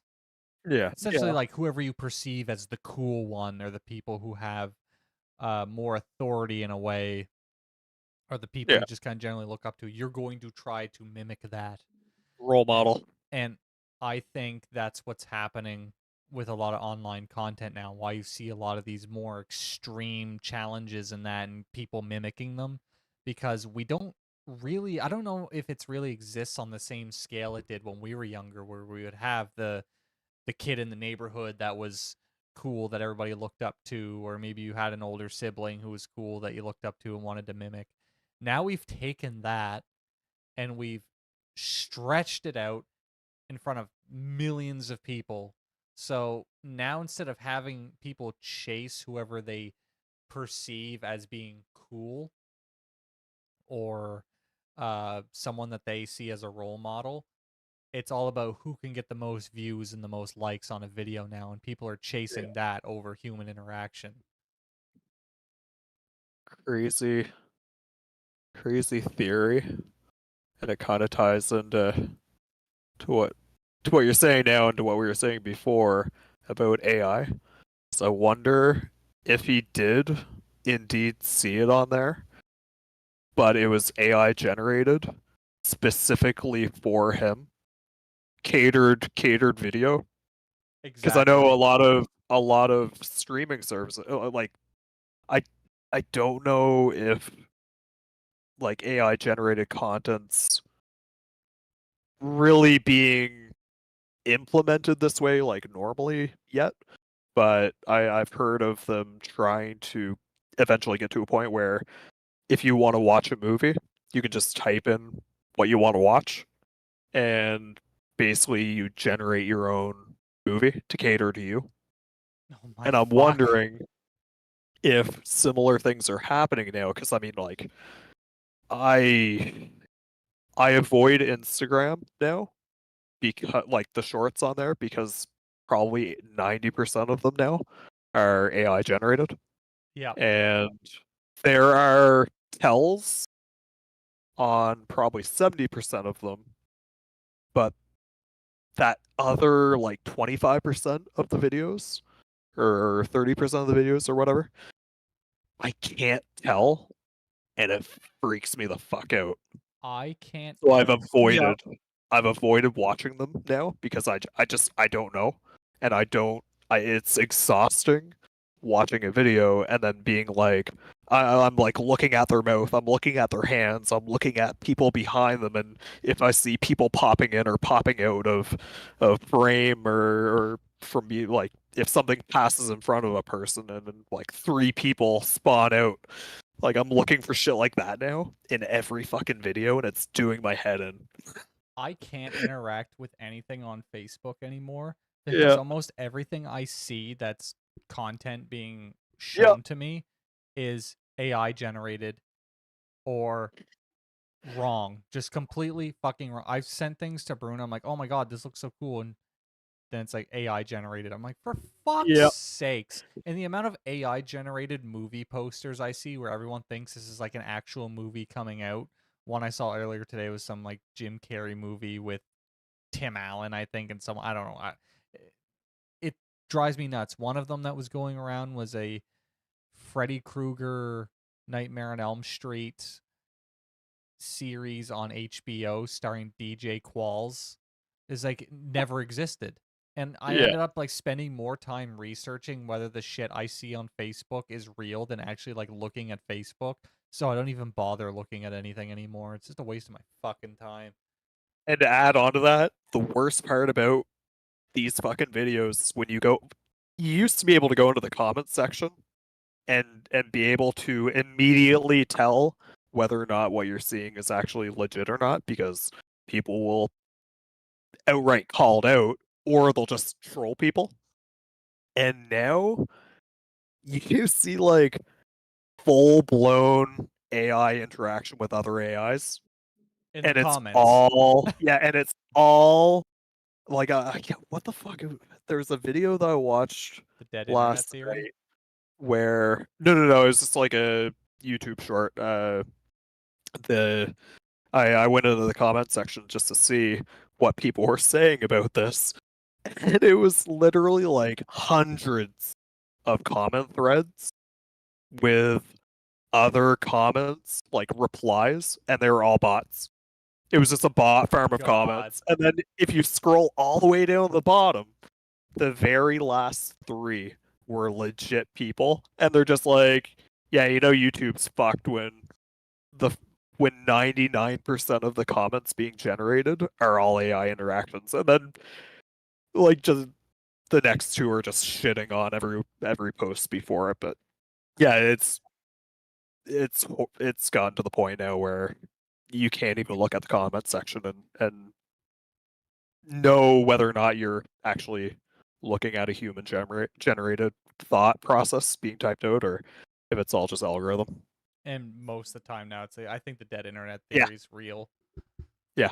Did you guys want to see some videos of this butterfly challenge? What I got when I searched it up anyway? If you show something that is Curious. like No, it's not what really you. disgusting, it's- I'm gonna hit you. Well, you'll I'm have gonna hire Aaron to go hit you or someone Oh, and spank hit your me, ass. daddy.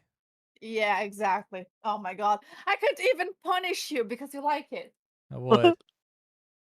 You'd like smack me with your flip flop, and I'd instantly retaliate with like a fucking heat-seeking cum shot straight to your glasses.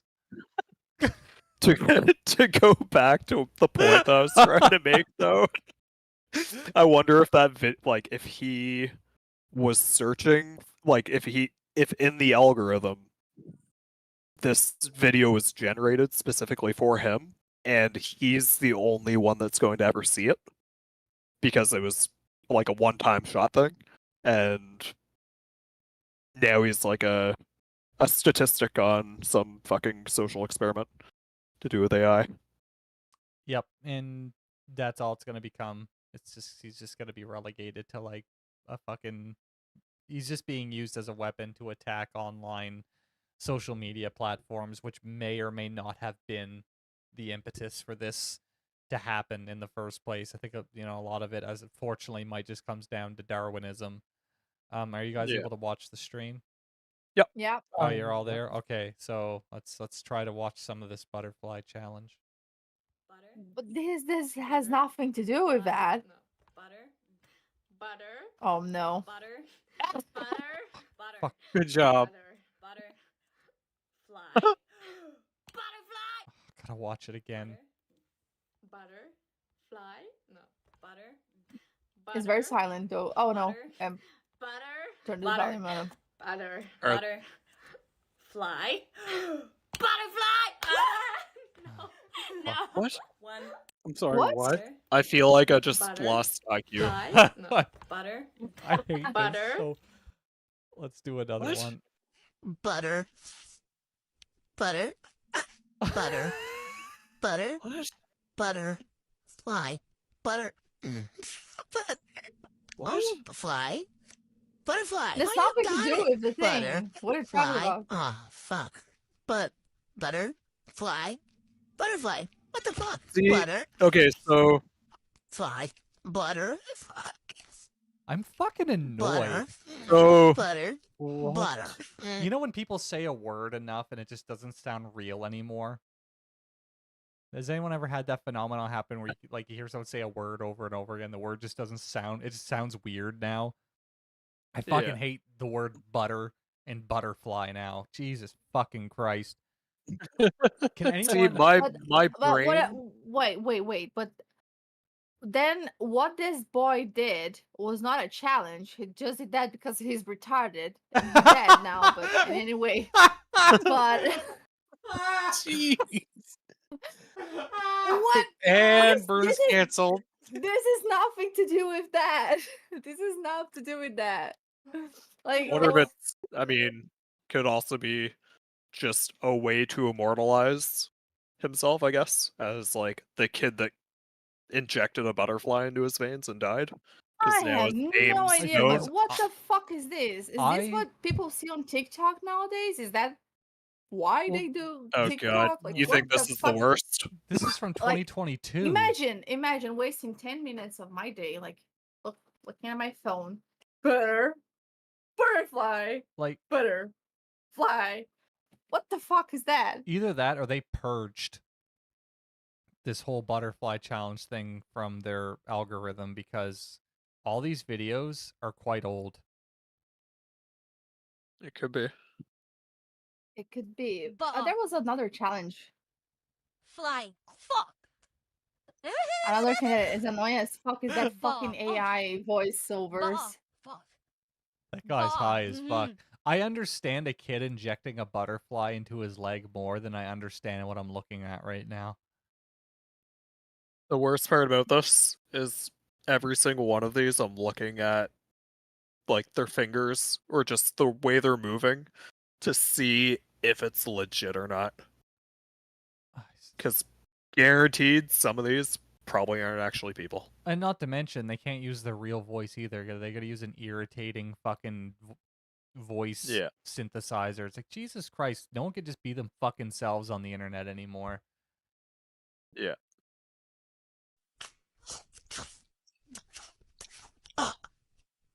What? Just gagging on a cock. As when the butterfly. I love the butterfly. Shut up! Like, it's so fucking annoying. This is why everyone is retarded. This I is. don't understand. I don't like, understand what- either. How's When I mean I search about like dangerous like TikTok challenges for like parents are like being watchful like for the kids, it's like Benadryl challenge. Like people were trying Yeah. like taking a lot of like high amounts to get high outlet There was challenge. There's one we covered where iPod. people were.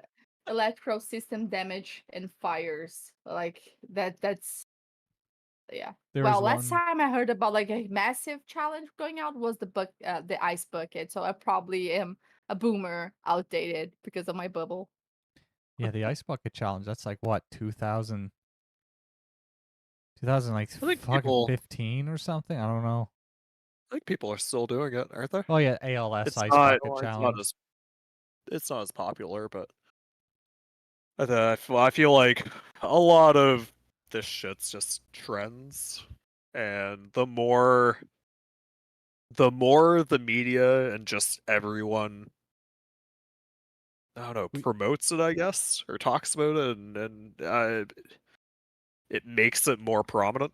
I mean, So in one of our previous episodes, we covered the bone smashing thing that was going on at the time, where people were taking hammers and like beating sections of their face with a hammer yeah, to reform sections of their face or strengthen their bone density and shit. Completely fucking retarded. And I know that people are using the whole thing of like Ewing, where people flex their mouth or whatever, push their tongue on the roof of their mouth and like flex their jaw on that.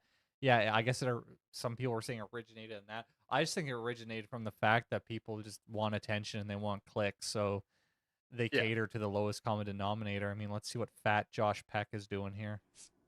I have more fun watching Keizo videos than this Here we shit. go. Oh my god, Butter. it's SpongeBob fucking voice again. Why am I doing this to myself? Okay. I don't know. Let's see what. no, but why don't you show us you doing this to yourself? Okay, that's all I can take. I'm significantly more Let's talk retarded about after Monster watching Hunter that now. after this. Like, That let's is- just talk about Monster Hunter, please. We're getting That is the most TikTok I've seen in 5-6 years. same. I wasn't even logged in. I don't even have it on my phone. I can prove to Yeah. you guys. Like, give me a second. I'm gonna open my TikTok here. I'm almost certain that I have more than 30 or 50 plus messages from Jordan. Let's see. I'm glad that when people send me TikToks, when I open them, it doesn't work. It's like log 40. in. Okay, good, thank you. So I'm not He gonna watch gave up. He gave up on January 31st. But yeah, I have 44 messages from from Jordan alone, and I have another 50 from another friend. I know that I send a lot of reels for you guys, but sometimes when I'm shitting or when I'm like zoned out, I send memes. I But sent I you a That's send lot of me. memes reels, and but I'm funny shitting. shit. That's what I do. Yeah, that's me with the Instagram Have, reels. have you guys ever pooped and forgot your phone, and then you're sitting there just idle, and you're like, what am I supposed to be doing right now? When you have to have one of those Do I 90s poops. do I wipe yet, or do I have to let it solidify? When I forget my phone, I Yeah. stare at the ceiling like, and then the I- voices in my head start like, "Oh, you have to do I- this. I You just have like to to do I'm make that." not used to wiping wet shit. It's usually all crusted and dried. it looks like you just left fucking like when the Moist drywall is toilets. when the drywall's drying, it just looks like your asshole's spackled with Yeah. brown drywall. And it's just like when you wipe, it's just a fine dust coming out. So this is what it feels like to stand up and not have a leg that's gone to sleep. So before we jump into the I'm just gonna skip this news story for now because actually I'm just gonna read it. We won't spend much time on it. I just pasted an ad here from CTV shortly before we started recording this, and it was a study that finds can't believe I gotta fucking say it. Study finds incarceration leads to reduced risk of reoffending. Can you believe that What? this was a multi-year study to come to that conclusion that if you do something bad, there's going to be consequences. And if there's consequences, it'll probably deter you away from doing something bad again. I love how, but yet we have people who go to fucking jail and shit for a year, come out and just keep reoffending, Well, yeah, it's and it's just Canada's catch what? and release policies. And Yeah. this was done in BC, which is where a lot of these policies are way more lax. Like BC's just fucking not in a good place right now. But yeah, I don't even know if I want to expend many more brain cells into looking into this, but basically a long-term study included data from BC corrections and interviews with around 1,700 offenders spanning several years from their teens into their 30s. And here's a direct quote. We examined whether increases in the amount of time spent incarcerated from 1 year to the next were associated with decreased number of convictions from 1 year to the next, said Evan McKish, the study's author. We found that, to put it simply, incarceration reduced reoffending for this particular sample of kids involved in serious violent offenses. Really? It's just like That's ah. it's just like with kids, if you catch your kid doing something bad, you're going to want to implement some sort of punishment, because if you don't, your kid's going to continue to do it. That's how they learn, that's how they navigate the world. The same thing applies to adults. But we have hit a point where our brains have atrophied to such a degree. We have fucking dumbass shit like this that has to come out and say that if you get in trouble, you do something bad, you'll get punishment. It's bad. I'm wondering if it was a way to launder money. Hey, we're putting money towards this study, but it never actually went there because Yeah. that's a study that has an obvious answer. So they took that money and, I don't know, Who knows? pocketed it. I wouldn't be surprised. Academia has completely been usurped by this sort of garbage. Ryan, we were talking about shitting, and I sent you an amazing video from Manslayer from Skyrim Poop. And if you can play that, because we Okay. were talking about shit, and I was like, moist toilets, and this thing just popped into my head. That's how When ADHD did you want brain me to play works. If you want to play it now before we jump into Monster Hunter. We have one more thing to do before Monster Hunter. Oh, Jesus.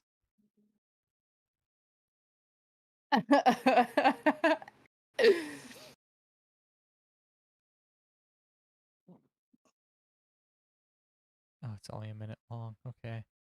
Yeah, it's just a short. And don't forget to share your screen. Speaking of catch and release, the Mhm. amount of crime in New York Holy shit. Oh, yeah, I listened. Yeah. Like, people going into shops stealing and just, like, right outside the same shop selling the same fucking product. or And bringing it's it to just a like, pawn shop. yeah, and it's just like, okay. And then they get picked up, brought in, they book them, and then basically just let them go. It's Are you like, guys what? are you guys in? Yeah, I'm Yes. watching. Is this all full screen for you guys too, by the way, like on the stream and everything? I just want to make sure this stuff's coming up properly. It's not in the stream at all. Not on the stream. It's not? No. It's No. not full screen. No, it's It's not coming up in the stream at all. No. Yeah. No, so those Though live videos we didn't. are delayed quite a bit. Oh, okay, because it's coming up Oh when yeah. when I'm looking at the stream on my end, it is appearing. I'm gonna wait for you guys to catch up to see, because right now Yeah. it's What's the timestamp for the video so far? I Are we haven't at like I have it paused. 1 hour 53 or 1 hour 54 minutes for the podcast? Oh no, we're at 2 hours and 25 minutes in. Okay, yeah. We're like 20 minutes behind. Oh, Yeah. okay. It's 20 minutes So, delayed. Did you yeah. check that delay, Ryan? The delay? Yeah, because So I there's wonder- a stream delay on It, OBS. the delay is quite substantial because I just Yeah. opened the stream on my end now. Yeah, it's like 25 minutes delayed. Damn, why is that's pretty substantial? Yeah, hour Yeah, and usually it's 54. like 20 seconds, but Yeah, this is 20, 30 seconds. Yeah, we're looking at like a delay of 20 minutes. What the fuck? yeah. Yeah, you forgot something, but no worries. Like, just play the video. We can see it, I guess. As you, because you told an hour and a half, and it's already 9 p.m. for me. So let's go. Edit it in. Something like this. We'll drive out the storm cloaks and restore what we own. Like imperial soaps and towelettes. They used to make me feel so clean. I love moist towelettes. They feel so glorious Oh, upon boy. my sweet ass. Watch. The veins. Oh my. But highly It's disturbing. intriguing. Don't forget, just like in No, you share can this with stop your now. friends, No, then you- don't play that. Don't play that part. They're trying to Charles as a French girl. Don't play that. Okay. Yeah. Oh my gosh. Oh my. See that God. those were the good days of Yeah.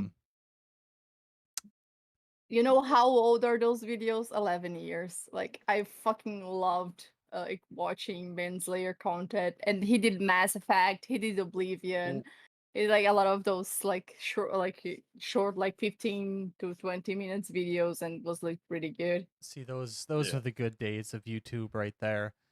So I did want to watch a video about that free speech and that video that Mike sent me on Germany. Oh, yeah. But it's 7 minutes long, and I'll leave that. Do you guys want to talk about that right now, or should we just skip straight to the gaming stuff? No, let's go. Okay. Let's You go. guys. Well, at least watch a portion of it, Yeah, we can Yeah. watch. because I know people are kind of pressed for time, and I know that you got to go to bed at a good time, so I don't want to hold people up too long. Yeah, it's fine.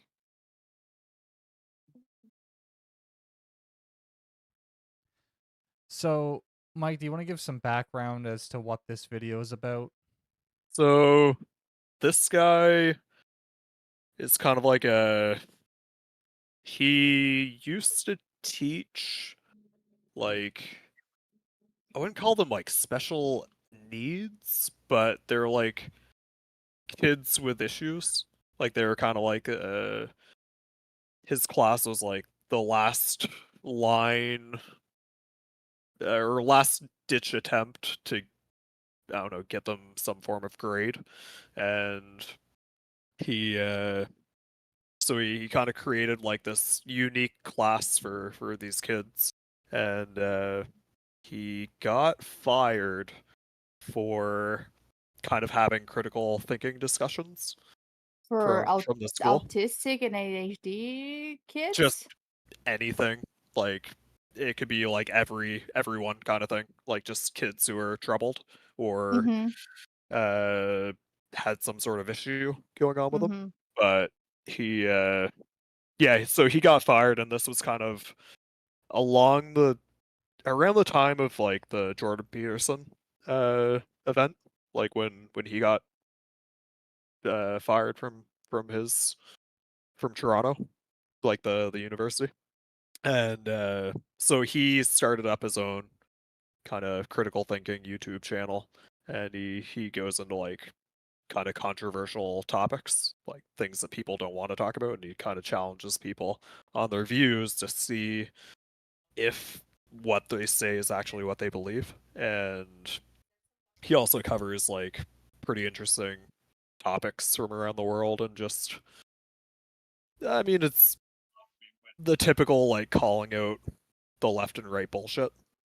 And this is kind of one of those videos where he's looking at Germany's were they the Democratic Socialist Party, like the current party, and how they're very, and I believe that they are like left wing, and how they're basically like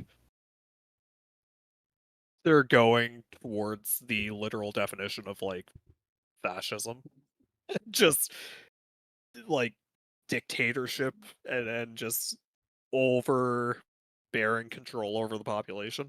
Like, I don't know, I feel like this party is like Germany's like third tries the charm on like world domination.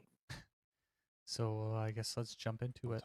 To build their cases, Yeah. investigators scour social media. There is no surveillance. One of the things that's most disturbing about this is the tone. How do people react when you take their phones from them? They are shocked. They are shocked. Like, what's so funny about that? It's as though this is so innovative. Look how progressive this is. So we are here with crimes of talking, posting on internet. Crimes of talking. I can't believe I just heard that. They say, no, that's my free speech. And we say, no, yeah, free speech as well, but it is also... It's never a good sign if they go, yeah, free speech, but no. Then there's no free speech. If you have to be like asterisks, but... has his limits. You don't have free speech. If you have this, you do not have free speech. German law prohibits any speech deemed Speech, but with insulting. limit. If it's illegal to hurt someone's feelings, you do not have free speech, period. Is it a crime to insult somebody in public? Yes. Yes. And it's a crime to insult them Okay. You're all a bunch of fucking retards. online as well? Yes. The fine could be even higher.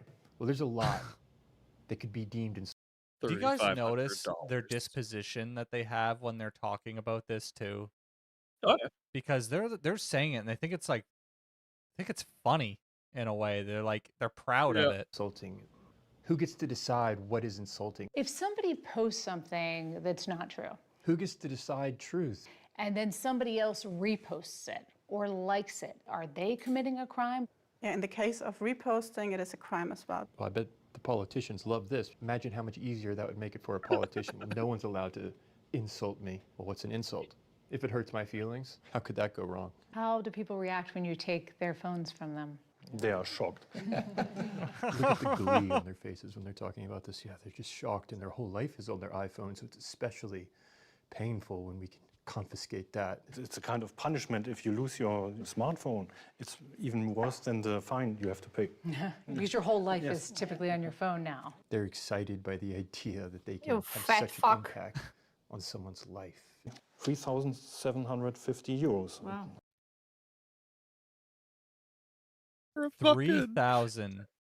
insulting someone, and that's the first time. Kinderen staan meteen ingeramd. first time offense.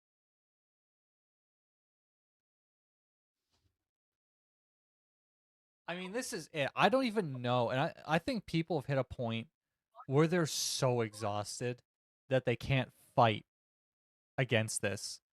Because, you know, we just endured a pandemic, the lockdowns and everything, and there's so much political upheaval in Germany where they've had their governments fall and collapse recently. Like, what the fuck does Germany have against democracy? Why is it always Germany? What's happening? Why are the German people so like susceptible to this ideology? It's an Well, actual question that needs to be asked. No, it's not it's only in Germany. This is going on in, yeah, in this is England as worldwide. well. It's worldwide It and is, but like mostly This England is and stuff. this is what I think we're seeing, like especially in the States with the new administration, like Trump back in. but Like even we hit a point where we are so far to one side, like one extreme, and now we're just being slapped. Like there's no grace period. It's just like instantly yanked back into like probably the other extreme, and it's just the I don't know. It's yeah, the political pendulum always swings, but this is yeah, abhorrent. but this is where I think it like regardless of who is in power, I think we're gonna see either this extreme or the other extreme. I don't know what the other extreme is yet because we've yet to see it, but this is the kind of Islam. shit that's going on pretty much everywhere. But to this extent of seeing 3,750 euro fines, can Yep. someone convert what that is in Canadian? People are going to jail Give me a second. in countries just for saying shit. I've heard that. Yeah, I've Like, seen. Yeah, that guy was fined and almost arrested because he was spraying from a few meters. Because 5,583. yeah, but he was spraying a few meters away from yeah, an abortion clinic because his wife had a miscarriage and they had to commit like the abortion, and he was praying because of his son that just passed away inside of his wife. And this was in Scotland actually, and the officers arrived and asking him like, "What are you doing? Like, it's not legal to pray." I was like, "Yeah, I'm praying because of my wife just has a miscarriage and she's aborting our son because of that." And it's like, yeah. Like, yeah. can you imagine you sitting there, And you're just trying to pray for your child that is no longer with us, and he's like, "Hey, what do you think you're doing, praying mean- at eh?" Even just looking at how the states handled their elections, I mean, besides Russia, like what's the dude's name that died within the past couple years? What's he's the been in dude like that died in the past? a fucking gulag for like 20 years or the past 10 years. Nelson Alensky, Mandela. Alesky, Alesky something. I have no Or idea. something Alesky. The politician that was running against Putin in Russia. Oh, basically was jailed for thought crimes and just like whatever bullshit that was thrown at him. And I mean, that nearly happened in the States. Like politicians trying to throw other politicians into jail to stay in power. Like this is the shit that is happening in other countries, like our democratic Jesus. parties or countries. Democratic, Like air quotes. yeah. It's not a parking ticket. Yeah, not It's parking. not a parking ticket, huh? Well, you fat Drew Carey looking fucking prick. ticket. To build their of course they're cases, happy about it investigators because they scour can social steal media money and from people with that. Exactly. use public and government data. When you make that someone's job, it Love the is guy's in plaid. their interest to take it as far as they can. So the task force employs special software investigators to help Yeah, unmask Keanu anonymous Reeves. Software This is fucking funny. investigators. Yeah, users. keep That playing. department Buddy like has makes these every comments. incentive to keep business a-booming. The 2021 case involving a local politician, Grote complained about a tweet that called him a Pimmel, a German word for the male anatomy. That is the equivalent of calling someone a dick. You call a politician a dick, you're getting fined. You do that repeatedly, you're going to prison. That triggered a police raid. It's okay to debate politics online, but it can be a crime to call anyone a Pimmel, even a politician. Maybe he is a fucking Pimmel. He kind of sounds like one. I don't know what's the term for the female anatomy, because he kind of sounds like a fucking pussy. What if you insult Donald Trump? Donald Trump's a dick. Well, that should be enough under these laws. You're now fined. Repeat offender, you're now going to jail. So are you sure you want to play this game? Exactly. Yeah. Comments like "you're son of a bitch." Excuse me for using this word. Has nothing to do with, He just broke his own law. Fine him. Agreed. political discussions or a Wow. contribution to a discussion. You know, this feels like the surveillance that Germany conducted 80 years ago. How do you respond to that? There is no surveillance. There's no surveillance. Just a There's no surveillance, but we have a team of software detectives. Yeah. What? tapping into social media. moment and ago, shit. we were talking about how they're bringing an entire task force Oh. of specialist software developers to conduct surveillance.